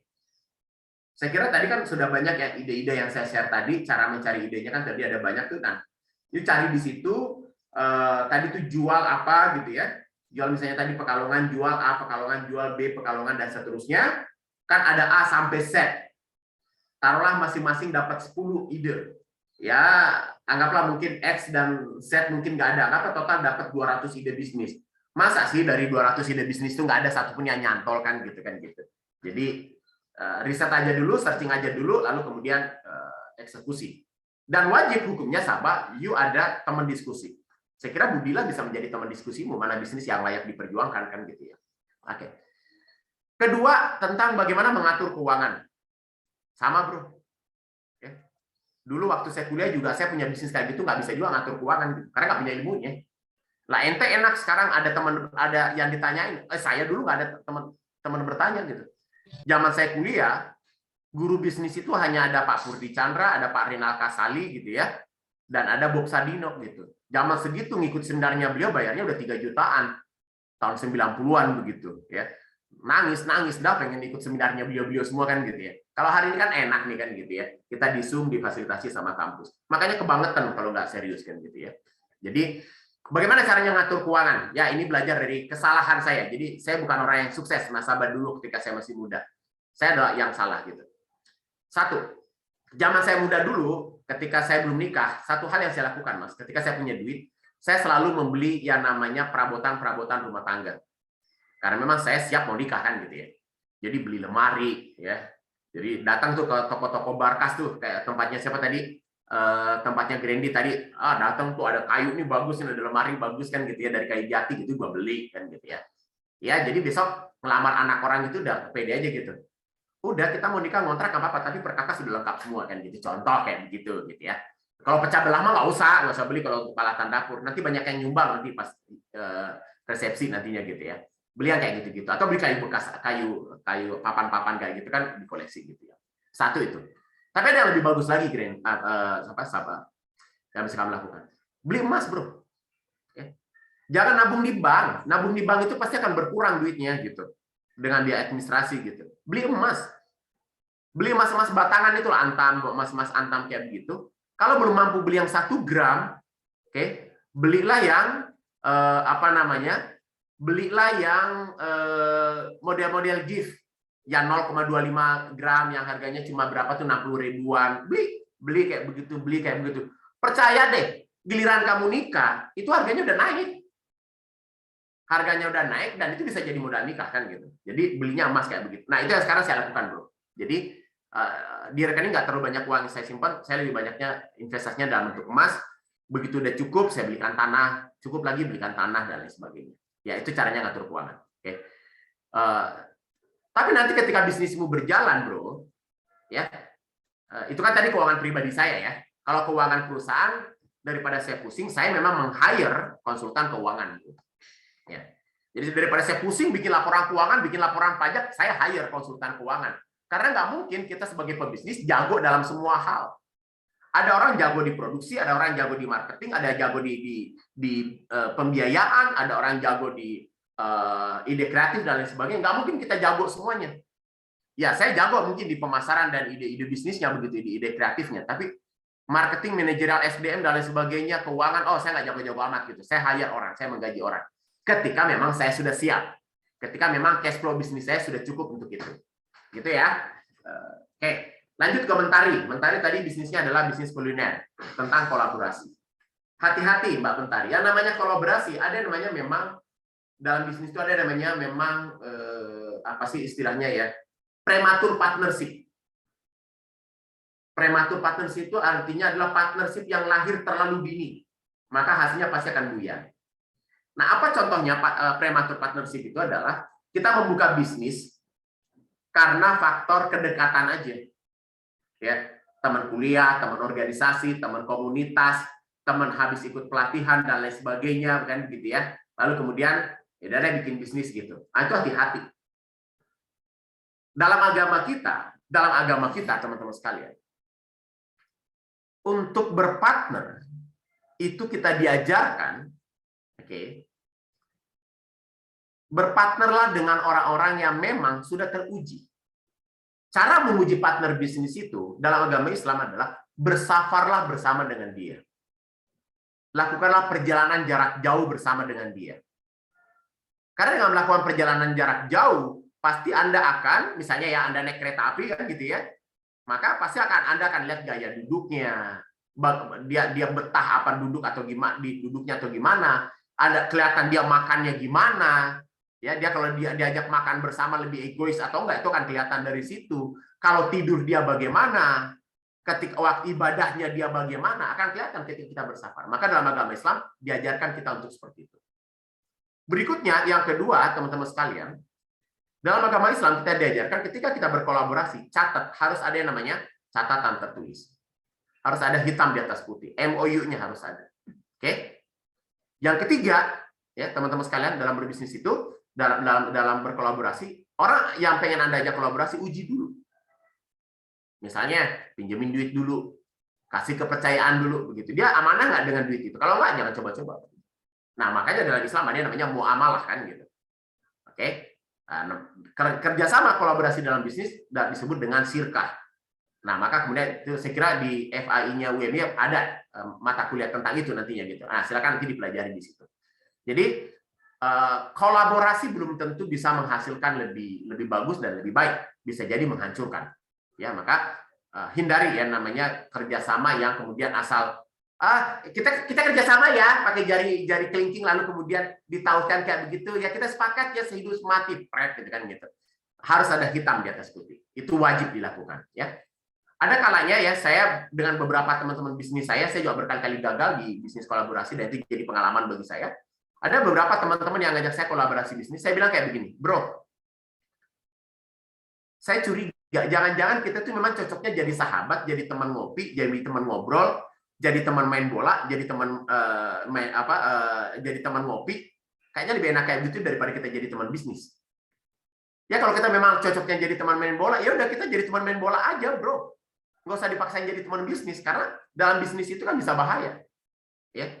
Biasanya bisnis ketika berkolaborasi, ketika bisnisnya masih belum menghasilkan apa-apa, biasanya akur. Tapi kalau sudah ada duitnya, biasanya cakar-cakaran. Ya. Kata orang Jawa, duit itu orang kenal agama, orang ngerti saudara. Ya kan, jadi duit itu nggak kenal saudara, nggak kenal agama kan gitu. Jadi hati-hati dalam berkolaborasi. Ya, gitu Mbak Mentari. Saya kira nanti mungkin lain waktu bisa kita diskusi lebih banyak ya. Givari tentang ekspor, bagaimana membuat nama perusahaan, bro? Kalau you mau bikin nama perusahaan, Givari, kamu ngurus PT, kamu urus sendiri atau gimana? Ada ininya Pak, ada jasanya Pak, pakai jasa. Oh, ya sudah, pakai jasa aja, udah bilang aja sama jasanya, bro, bantu saya mikir nama perusahaannya apa, keluh-keluh dari saya ini gitu. Tapi namanya suruh itu sendiri Pak. Ayat, kamu mau pakai misalnya ekspor kan gitu ya, cari aja apa namanya. Kan minimal 3 kata kan ya, 3 kata, lalu kemudian you harus nyodorkan 3 kata juga kan gitu ya. Nah misalnya adalah rempah mulia utama misalnya dengan rempah maju mapan, boleh-boleh aja kayak gitu. Tapi ini kan bisnisnya internasional Pak, berarti harus ada Inggrisnya gitu nggak Pak? Oh, boleh dong, iya. Nah misalnya kalau bahasa Inggris ya sudah. Ekspor kayaknya nggak boleh nama ekspor kan karena dia nama organik kan gitu ya. Okay. Misalnya adalah ada spicy-nya gitu kali ya? Apa? Ada spicy-nya gitu nggak? Boleh. Misalnya apa Indonesia spesi apa kan begitu ya. boleh model-model kayak begitu gitu. Besok ketemu deh sama Budila di kampus nanti kasih ide-idenya kayak gitu ya. Gini aja, you masuk di websitenya Indo Trading. Oh ya, Indo Trading ya.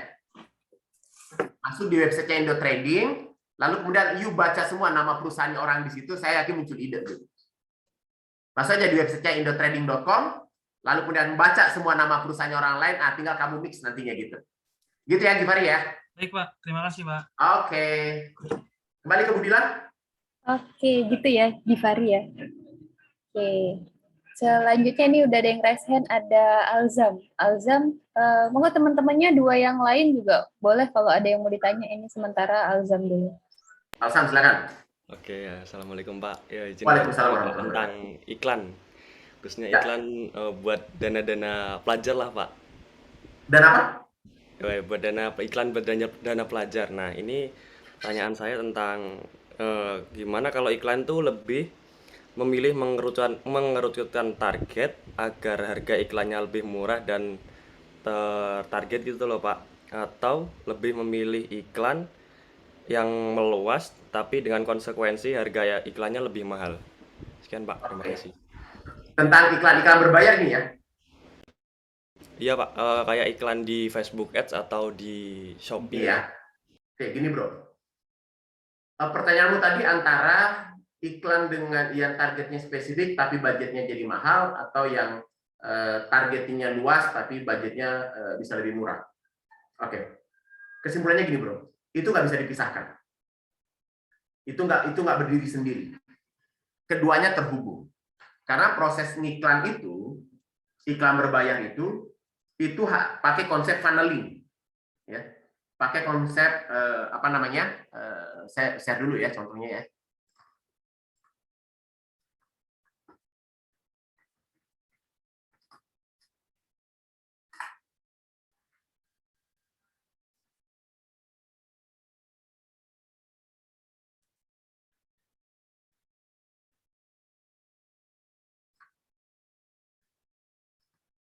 Bentar ya, saya buka dulu.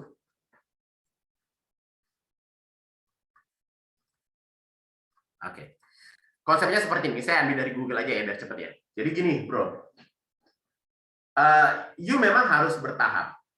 Ya. Jadi kayak misalnya tadi pengen mencari misalnya funding untuk beasiswa pelajar, mahasiswa kan gitu ya. Nah, you bikin minimal 2 kali lah tahapan bikin iklannya. Kalau yang ada di gambar ini bahkan sampai 4 kali kan gitu ya.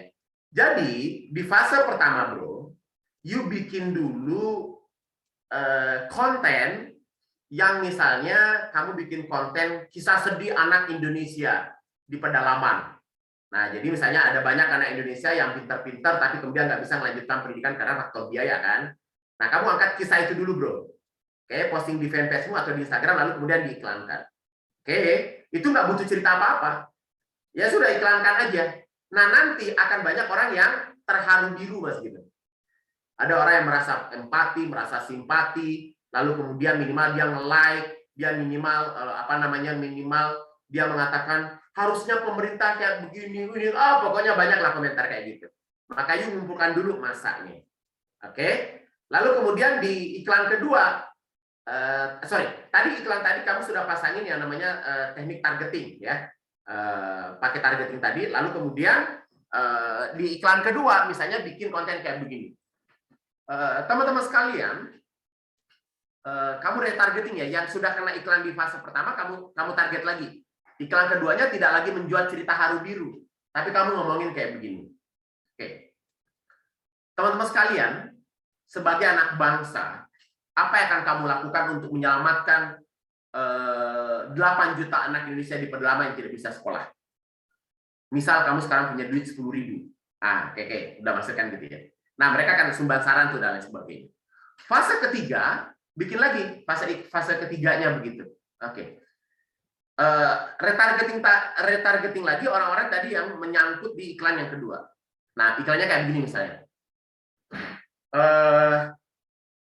Setujukah Anda dengan konsep orang tua asuh? Bla bla bla kan gitu ya, jalan. Nah, gitu kan. Nah, jadi tadi kan akan semakin mengerucut tuh. Nah, baru nanti yang ketiga, yang keempat nanti baru Anda tawarkan. Bro, ayo dong jadi orang tua asuh dengan budget 10.000 per minggu gitu. Nah, jadi bertahap prosesnya kayak gitu. Jadi yang pertama tadi global, tapi mungkin budgetnya lebih minim, lalu kemudian nanti turun ke bawah sampai dengan terakhir itu adalah targetnya spesifik, tapi insya Allah budgetnya juga akan minim karena sudah terkondisikan dari awal. Kurang lebih seperti itu konsepnya, Mas Alsam ya. Next time boleh main Piuan ya, kalau mau diskusi tentang Facebook Ads itu, aduh, di kampus dosen jualan tuh 8 hari Mas orang belajarnya tentang iklan berbayar kan gitu ya. Gitu ya Mas Alsam ya. Siap. Oke, masih ada lagi nggak teman-teman? Oke, kita masih sampai jam 11 nih, masih ada 30 menit lagi, boleh berdiskusi. Boleh diskusi. Yang sudah punya bisnis boleh. Ya, yang sudah ada nih, boleh konsultasi nih, mumpung masih ada waktunya. Pak, tanya lagi, Pak. Oke, Grandi lagi. Kan ini Pak, mungkin di bulan Februari kok mungkin omset agak turun ya Pak, mungkin ada solusi sama kalau boleh itu pelatihan di Piungan itu mungkin tiap apa Pak itu kalau mau ikut itu Pak? Gitu, Pak. Oke, baik. Nanti ada banyak kelas, Mas. Nantilah boleh japri saya aja, Mas ya. Nanti nggak enak Mas ngomong di sini, ini bukan forumnya. Nanti saya disemprit sama Bu Dila nantinya. Nggak apa-apa, Pak. Belajar, bukan forum sharing, bukan forum untuk jualan saya kan. Dan ini persoalan etika, Dinda sekalian. Jadi, mohon maaf ya. Jadi saya termasuk salah satu trainer pembicara yang saya tidak akan pernah mempromosikan jualan saya di kelas apapun itu. Apalagi kan saya diundang, saya tamu, ini bukan acara saya begitu. Nah, bukan persoalan idealisme, tapi saya pengen mengajarkan ke banyak teman-teman para trainer-trainer muda yang kadang tidak beretika begitu. Udah diundang, ngisi seminar, dibayarin tiketnya, dibayarin hotelnya, dapat honor, tapi masih jualan di situ. Itu tidak beretika. Dalam agama kita itu sangat tidak dibenarkan gitu. Nah, jadi Mas Grendi bukan berarti saya pengen membatasi ya. Kepoin aja di Instagram saya, ada kontaknya di situ, ada jadwalnya di situ. Nanti mau ke WA saya juga boleh ya teman-teman sekalian. Itu satu ya. Lalu kemudian sebelum sambil nunggu pertanyaan berikutnya, saya juga sebagai kakak ya, adik-adikku sekalian semuanya. Saya kebetulan lahir dan besar dari lingkungan Muhammadiyah juga. Adik-adikku sekalian, next ya setelah kelas ini, please kalau ada kelas Zoom, apapun kelasnya, apapun materinya, ayo adik-adikku semuanya biasakan open kamera. Kenapa? Itu adalah sebagai bentuk tanda siap kita mau belajar. Oke? Itulah tanda tawadu kita sebagai mahasiswa, sebagai orang yang pengen belajar kepada guru-guru kita, siapapun gurunya. Ya. Ilmu itu bisa masuk ketika yang menerima ilmu juga siap. Gurunya siap, dosennya siap, pembicara tamunya siap, tapi Anda nggak siap menerima ilmu. Percuma, Dindaku sekali. Ya. Hari ini kita belajar itu menjadi gampang loh ya.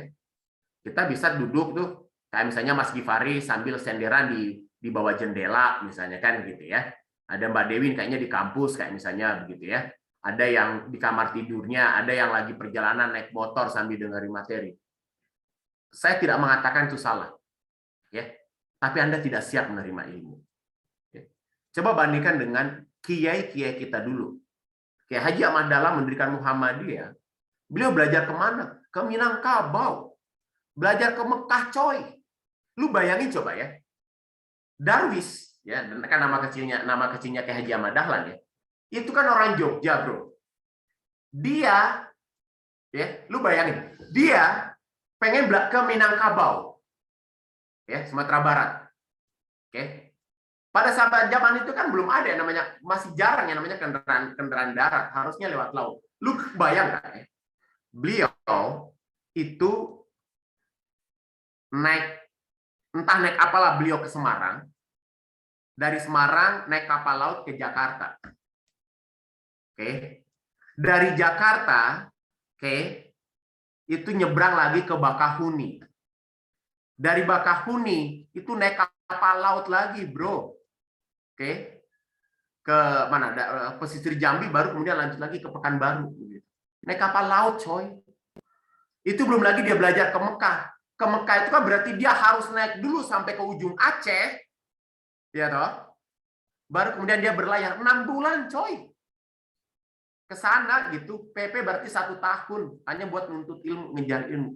Lah kita hari ini belajar itu difasilitasi dengan cara seperti ini. Ayo diseriusin belajarnya. Ya, Adinda sekalian. Ya. Saya sebagai kakak Anda di lingkungan Muhammadiyah, ya saya punya kewajiban untuk menyampaikan dan mengingatkannya agar kita terbiasa menjadi, ayo dong, anak-anak Muhammadiyah jadi contoh yang baik bagi semuanya, bagi siapa saja. Oh, anak Muhammadiyah itu kalau ada Zoom itu selalu open kamera, betul-betul siap pengen menerima ilmu. Ya, ini di luar konteks, tapi saya harus menyampaikan supaya kita menjadi betul-betul menjadi kader-kader Muhammadiyah yang juga secara ilmunya memang ilmu yang berkualitas, tapi secara adab juga memang betul-betul menjadi suri tauladan bagi yang lain. Oke, gitu Bu Dila. Sorry, keluar dari konteks. Mungkin ada pertanyaan lagi. Ya, terima kasih. Ada lagi teman-teman? Silahkan. Tadi Grendi nanti kontak Pak Suryadin saya kasih ya. Ada chat saya nanti saya kasih ya. Oke, ada teman-teman yang lain kemarin ini sepertinya ada yang sudah mulai usahanya dengan teman-teman, boleh sharing ini. Siapa ya kemarin?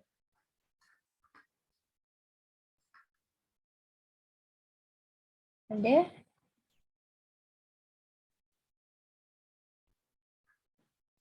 Oh, Arba. Silakan. Oke, Arba silahkan, Arba. Silakan, Arba. Yang lain dong, ayo dong. Halo, Assalamualaikum. Waalaikumsalam.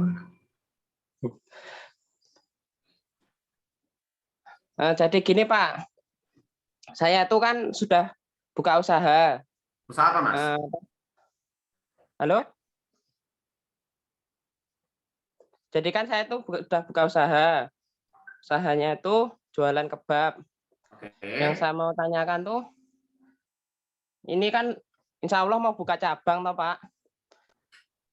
Ya, itu bingungnya Mak mau cari karyawan atau apa gitu loh Pak. Mau buka cabang di mana Mas? Hah? Buka cabang di mana? Saya jualan di Bantul, Bambang Lipuro. Oh, Bambang Lipuro. Terus mau buka cabang di mana? Di Jetis. Di Jetis. Oke. Iya. Susah nyari? Ya, apa karyawan gitu loh, Pak. Kayak gitu loh, Pak. Oke. Mas Arba sudah berapa kali menceritakan tentang kesulitan cari karyawan ini? Sudah berapa kali cerita ke berapa orang? Belum ada sih, Pak. Baru kali ini ya? Iya. Oke. Saran saya satu, stop mengatakan bahwa susah nyari karyawan. Stop mengatakan itu. Kan itu adalah doa. Oke. Jadi kalau kita mengatakan susah nyari karyawan, bakal susah beneran, bro. Oke. Jadi saya kenapa cerita kayak begini, bro? Karena 2016-2017 saya mengalami hal yang sama. Susah banget nyari karyawan. Dan itu saya cerita ke banyak orang, susah nyari karyawan sekarang kayak begini, kayak begini, kayak begini, kayak begini. Dan betul, waktu itu susah banget saya nyari karyawan. Sampai dengan akhirnya di 2017 saya ketemu dengan seorang teman pebisnis juga dari Solo dan saya diomongin, "Din, berhenti kamu ngomong kayak begitu. Itu kamu mendoakan dirimu sendiri." Tak, rasanya saya kayak ditabokin Mas gitu. Iya ya. Lalu kemudian saya berhenti Mas ngomongin kayak begitu. Dan sekarang alhamdulillah nolak karyawan Mas gitu. Nah, jadi kalau mau dapat karyawan, tergantung kualitas karyawan yang bagaimana yang you pengen dapatkan. Kalau model karyawan yang pengen didapatkan hanya karyawan yang betul-betul menjalankan saja aktivitas, hafalan cara jawabannya Mas gitu kan. Ya, pokoknya pagi buka jam sekian, lalu kemudian siapin penggorengan, siapin ini. Kalau hafalan saja kan berarti memang itu namanya low skill, ya kan, skill rendah begitu. Maka you cukup bikin pengumuman lowongan kerja, fotokopi di fotokopian pakai kertas HVS warna, tempel di tiang listrik, papan pengumuman kampus dan di masjid-masjid di musola. Itu udah cukup Mas. Nah targetin aja seminggu 100 lembar flyer kayak gitu kamu tempel-tempel di masjid, di musola, di tiang listrik, di papan pengumuman kampung. 100 per minggu, 100 per minggu. Oke? Kalau kemudian pengen mendapat karyawan yang karakternya middle skill gitu kan ya, skill menengah, maka you pasanglah iklan lowongan kerja di media-media gratisan. Kayak misalnya info-info loker yang gratisan-gratisan kayak gitu kan banyak tuh pasang. Tapi kalau pengen dapat yang high skill ya, pasang di lowongan-lowongan kerja yang tarif pasangnya di bawah 200.000 lah. Ya, yang kalau high skill. Tapi kalau pengen dapat yang di atasnya high skill lagi, pasanglah lo iklan kerja yang lo pasang biaya iklannya itu kurang lebih 700.000, antara 300.000 sampai 700.000. Jadi ya di situ ada kelasnya masing-masing gitu. Pada saya kenapa bisa cerita? Saya pernah melakukannya, saya pernah mengalami gitu. Ya jadi sesuaikan juga. Jadi mencari karyawan itu juga harus paham target marketnya, jangan asal pasang aja begitu. Gitu. Thank you. Terus kalau mau tahu karyawan itu bisa dipercaya itu dilihat dari setelah interaksi gitu ya, Pak? Oke, gini bro caranya. Yang tes wawancara siapa? Arba sendiri. Iya. Nah, caranya gini bro. Ketika tes wawancara, ini teori teknik yang tidak ada di buku manajemen SDM. Ya jangan ini adalah ilmu titen. Ngerti ilmu titen Mas ya? Mana Pak? Ngerti nggak ilmu titen? Ngerti nggak ilmu titen? Nggak ngerti ya? Titen. Ilmu titen, nanti coba tanya sama Bapak Ibu nanti, ilmu titen itu apa gitu. Jadi gini Mas, saya salah satu caranya kalau ngetes karyawan, gitu ya, ini level low skill ya, begitu tes wawancara, di depannya dia Mas, saya taruh pensil, saya taruh kertas kosong, sama saya taruh gunting di depannya dia. Lalu kemudian saya bilang, ya Mas silakan, ini ada 3 benda di hadapanmu, kalau kamu harus memilih, kamu akan pilih yang mana? Oke? Kalau dia milih pensil, berarti anaknya ini bisa diajak mikir, bisa diajak diskusi, Mas. Kalau dia milih kertas, berarti anaknya ini harus diarahkan. Dia apa-apa ke Yoiso, yang penting yang ngarahkan benar. Kalau dia milih gunting, maka orangnya bisa diandalkan cekatan orangnya. Oke? Nah, ini tidak ada dalam buku manajemen SD, Mas, tapi ini pengalaman saya. 1. Belajar dari pengalaman lain, Mas, begitu. Orang kalau masuk tes wawancara di ruanganmu, suruh buka sepatu, Mas. Oke. Nah, lalu kemudian lihat caranya ngeletakin sepatu. Ada orang sepatu masuk ruangan, sepatunya dia tetap jejer rapi kayak begini. Berarti orangnya rapi orangnya. Cocok di bagian keuangan dan administrasi, Mas. Ada orang kayak begini, Mas. Ya. Ini kayak begini nih. Sepatunya ya. Jadi satu di depan, satunya di belakang kayak begini. Oke. Nah, ini artinya orangnya pengen cepet-cepet. Nah, maka ini orang-orang yang cocok kamu jadikan bagian pengantaran, bagian kurir, lalu kemudian bagian marketing, boleh. Ada juga orang yang sepatunya bolak-balik, Mas.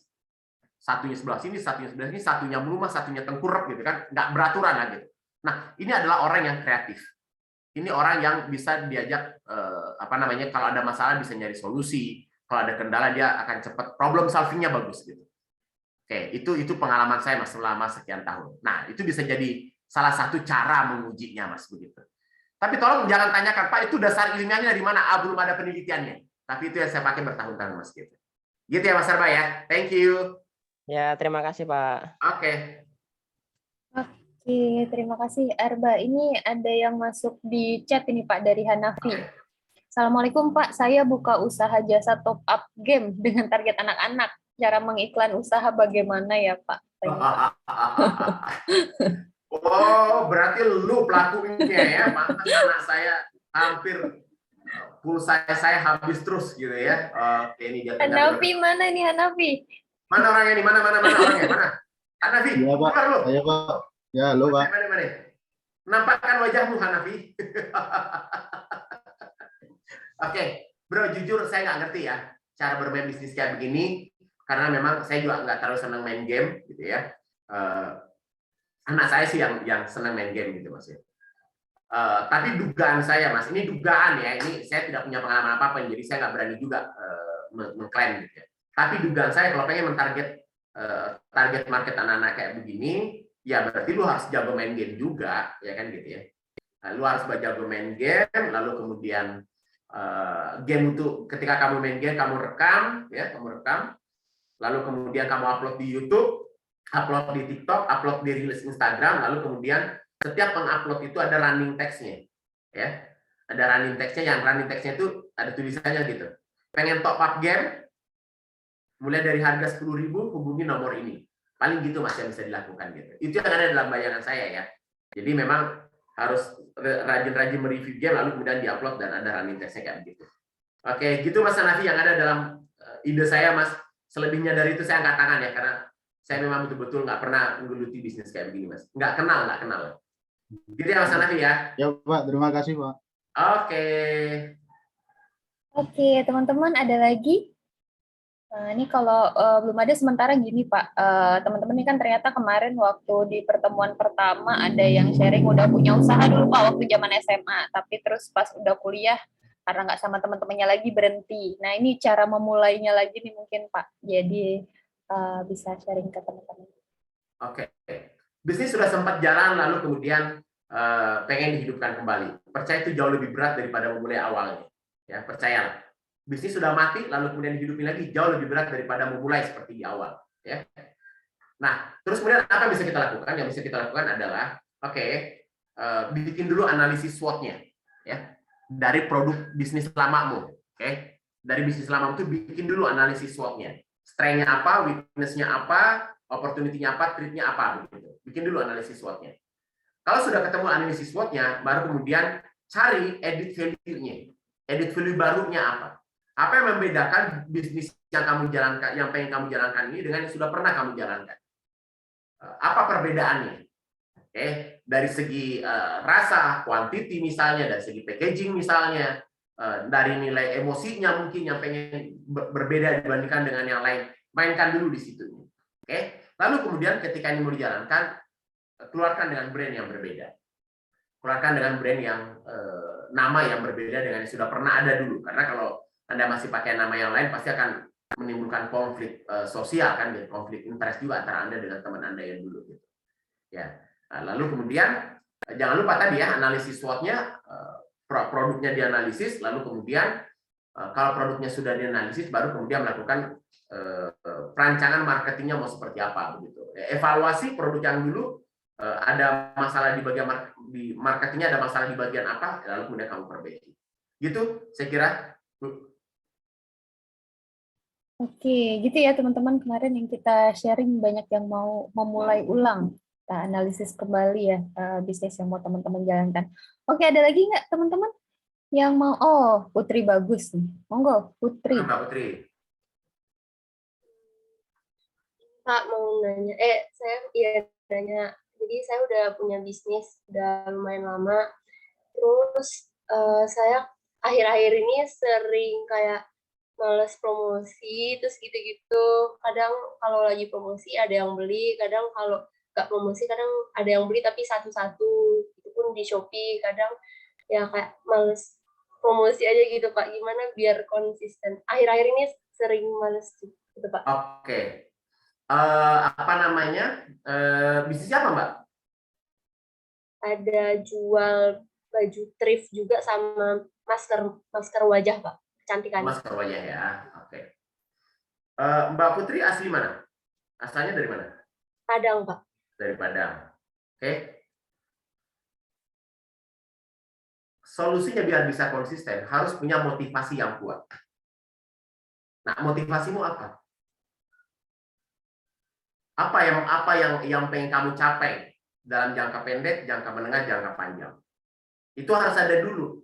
Kalau perlu itu tulis gede, taruh di kamarmu sebagai big dreammu, Mbak gitu. Oke.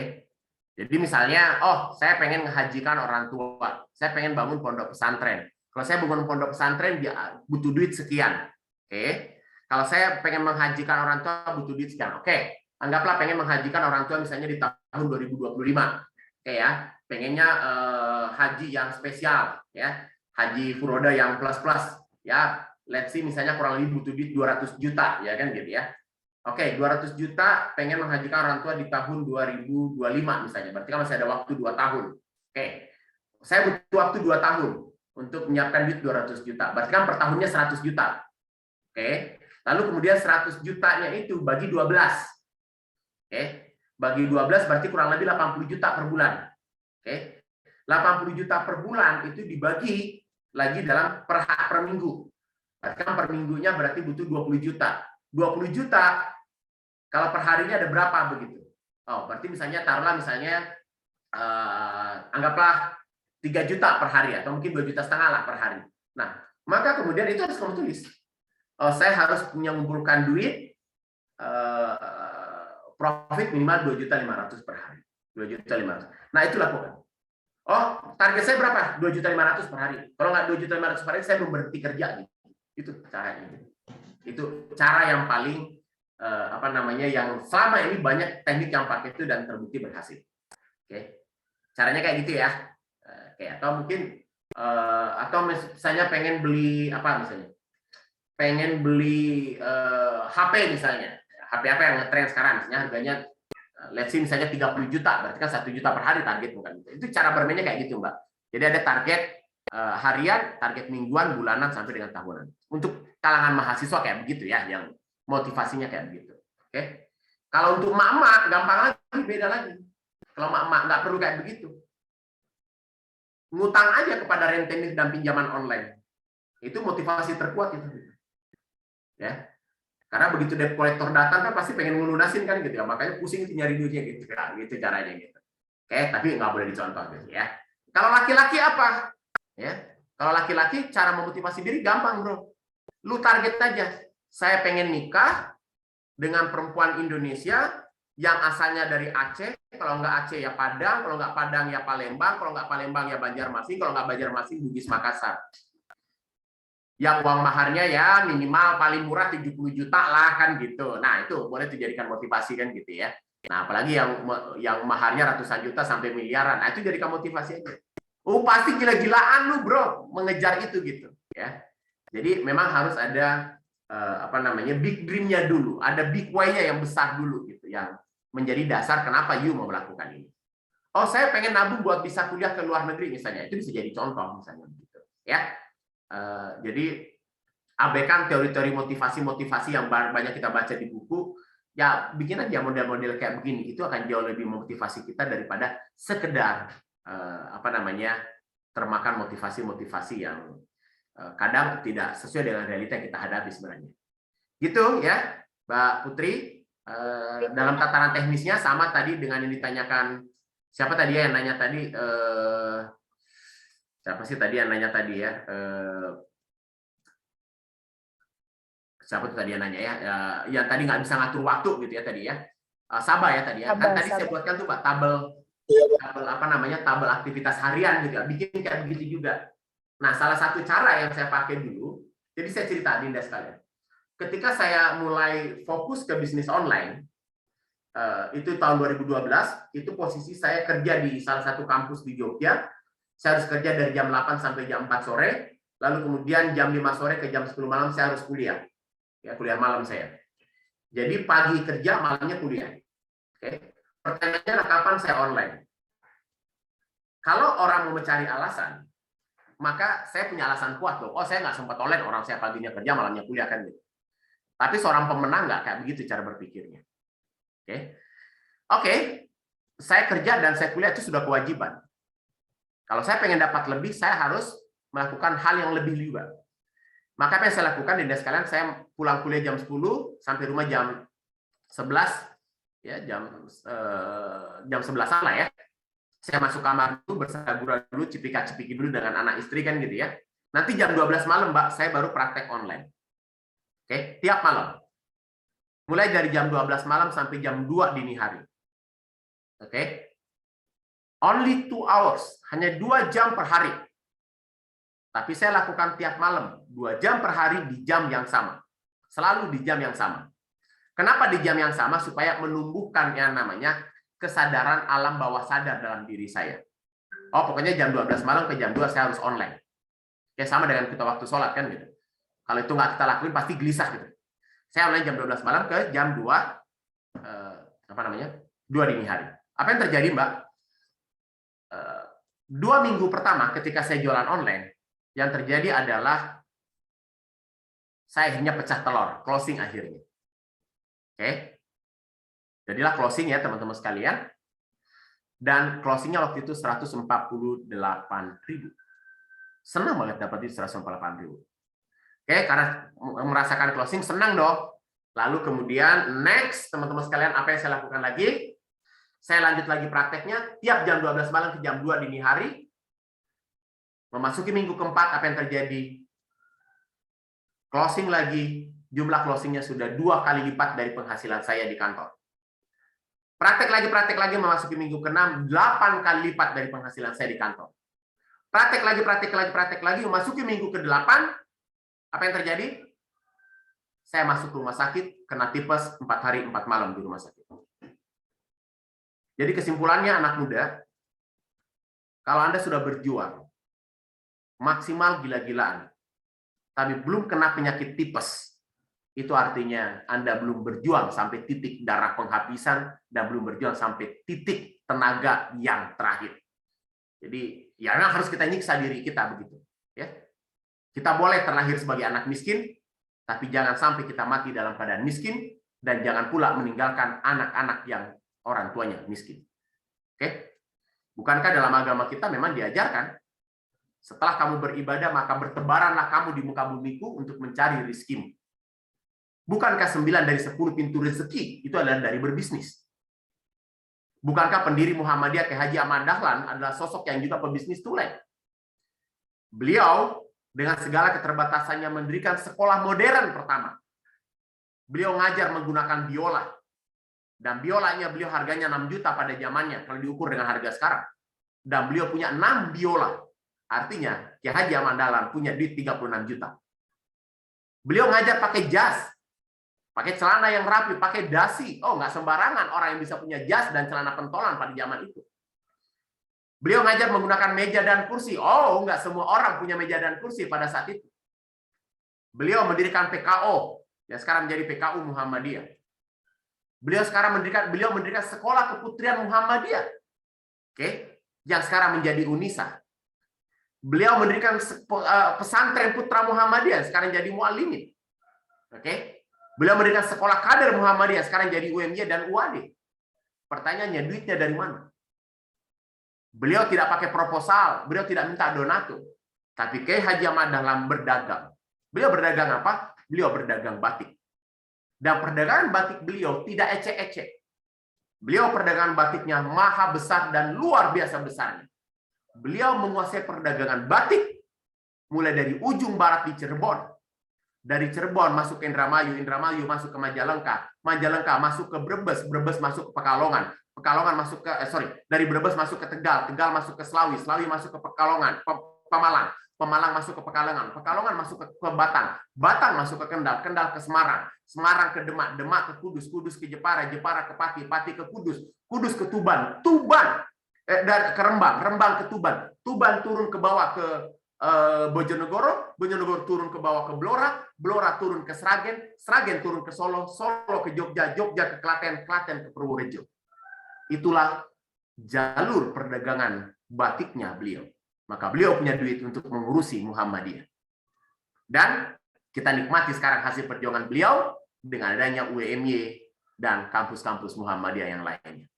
Maka seharusnya ini menjadi suri tauladan kita, adinda-adinda sekalian, dan saya sangat berharap adinda semuanya bisa menjadi pebisnis-pebisnis yang lebih hebat daripada beliau. Ya, itu harapan kita adinda sekalian. Sekaligus mohon izin Bu Dila sekaligus mungkin sebagai closing statement ya, adinda sekalian semuanya. Adinda semua, Muhammadiyah sejak zaman dahulu itu adalah organisasi yang tidak pernah mengemis. Muhammadiyah selalu mandiri mengurusi dirinya sendiri. Maka adinda sekalian, ayo jadilah pebisnis, jadilah pendakwah yang kemudian tidak mengharapkan dana dari umat. Tapi jadilah pendakwah, jadilah mubalik yang kemudian justru mubalik inilah yang kemudian mendanai umat di sekelilingnya. Karena itulah esensi daripada mubalik yang sebenarnya. Ya. Terima kasih adinda semua yang sudah hadir pada kesempatan pagi hari ini. Luar biasa tanya jawabnya tadi. Dan boleh teman-teman sekalian, adik-adik sekalian boleh main ke Piungan, diskusi-diskusi di Piungan. Dan mohon izin Bu Dila, saya menunggu adik-adik yang hadir pada hari ini yang punya catatan, yang punya resume terhadap materi kita hari ini, boleh difoto, boleh di screenshot, upload di story IG-nya, lalu kemudian mention akun saya, Instagram saya @dosenjualan. Nanti ada hadiah dari kami, nanti boleh nanti kami kirimkan, dan selain hadiah berupa barang ya, nanti ada barang kami kirimkan nanti, lalu kemudian juga nanti akan mendapatkan free access untuk ikut beberapa kelas nantinya Bu Dila. Oke, cukup Anda foto resume catatan Anda hari ini, lalu kemudian Anda share nanti di story IG yang Anda mention saya ya nanti di @dosenjualan. Saya kira itu dari saya, adinda-adindaku semuanya. Lebih dan kurangnya saya mohon maaf. Jika ada manfaatnya, percaya itu datangnya dari Allah Subhanahu wa taala. Saya hanya menyampaikan, dan teruslah berusaha, teruslah memperbaiki diri Anda masing-masing, teruslah perbaiki ekonomi Anda. Innallaha la yughayyiru ma biqaumin hatta yughayyiru ma bi anfusihim. Tidak akanlah berubah nasib sebuah kaum sebelum kaum itu sendiri yang berubahnya. Pasti ada kekurangan dari apa yang saya sampaikan, dan itu artinya saya yang kurang. Saya yang harus belajar, saya yang harus terus memperbaiki diri. Akhirul kalam, fastabiqul khairat. Wassalamualaikum warahmatullahi wabarakatuh. Waalaikumsalam warahmatullahi wabarakatuh. Oke, terima kasih Pak Suryadin. Tepat ini, pas sekali jam. 11, terima kasih banyak atas ilmu yang sudah diberikan kepada kami. Nih Pak Suryadin, sharing-sharingnya juga tadi teman-teman antusias sekali untuk pertanyaan-pertanyaannya dan semoga sudah terjawab semua ya teman-teman. Nanti nomornya Pak Suryadin untuk Grandi ya tadi akan saya share teman-teman. Ditunggu juga nih teman-teman, silakan. Beberapa mahasiswa kemarin juga rasanya sudah ada yang ke Iungan gitu, termasuk Grady dan beberapa teman-teman yang lain. Mungkin teman-teman yang lain juga kalau ada waktunya bisa ya, baik yang semester 2 maupun yang semester 6. Begitu saja teman-teman dari saya untuk perkuliahan hari ini. Sekali lagi terima kasih Pak Suryadin, semoga tidak, ini nomornya udah ada di via chat ya teman-teman. Terima kasih banyak atas waktunya, kesempatannya pada pagi hari ini. Bisa bermanfaat untuk teman-teman semua. Sampai berjumpa lagi ya teman-teman. Semoga lekas selesai Pak. Ini saya juga lagi isoman ini Pak. Sama ini. Ya teman-teman. Jadi kita masih online terus ya teman-teman karena saya juga masih isoman ini. Oke. Saling mendoakan biar bisa sehat semuanya ya. Amin, amin. Amin. Ya, jaga kesehatan juga teman-teman. Marilah kita akhiri pertemuan hari ini dengan mengucap hamdalah bersama-sama. Alhamdulillahirabbil alamin. Assalamualaikum warahmatullahi wabarakatuh. Waalaikumsalam. Oke, terima kasih Pak. Terima kasih Pak. Terima kasih Bu. Terima kasih Pak. Terima kasih banyak Pak. Oke, saya end meeting ya. Jangan lupa presensi yang belum presensi ya. Sampai ketemu pekan depan di perkuliahan sesuai dengan jadwal. Baik Bu. Terima kasih Bu. Sama-sama. Baby.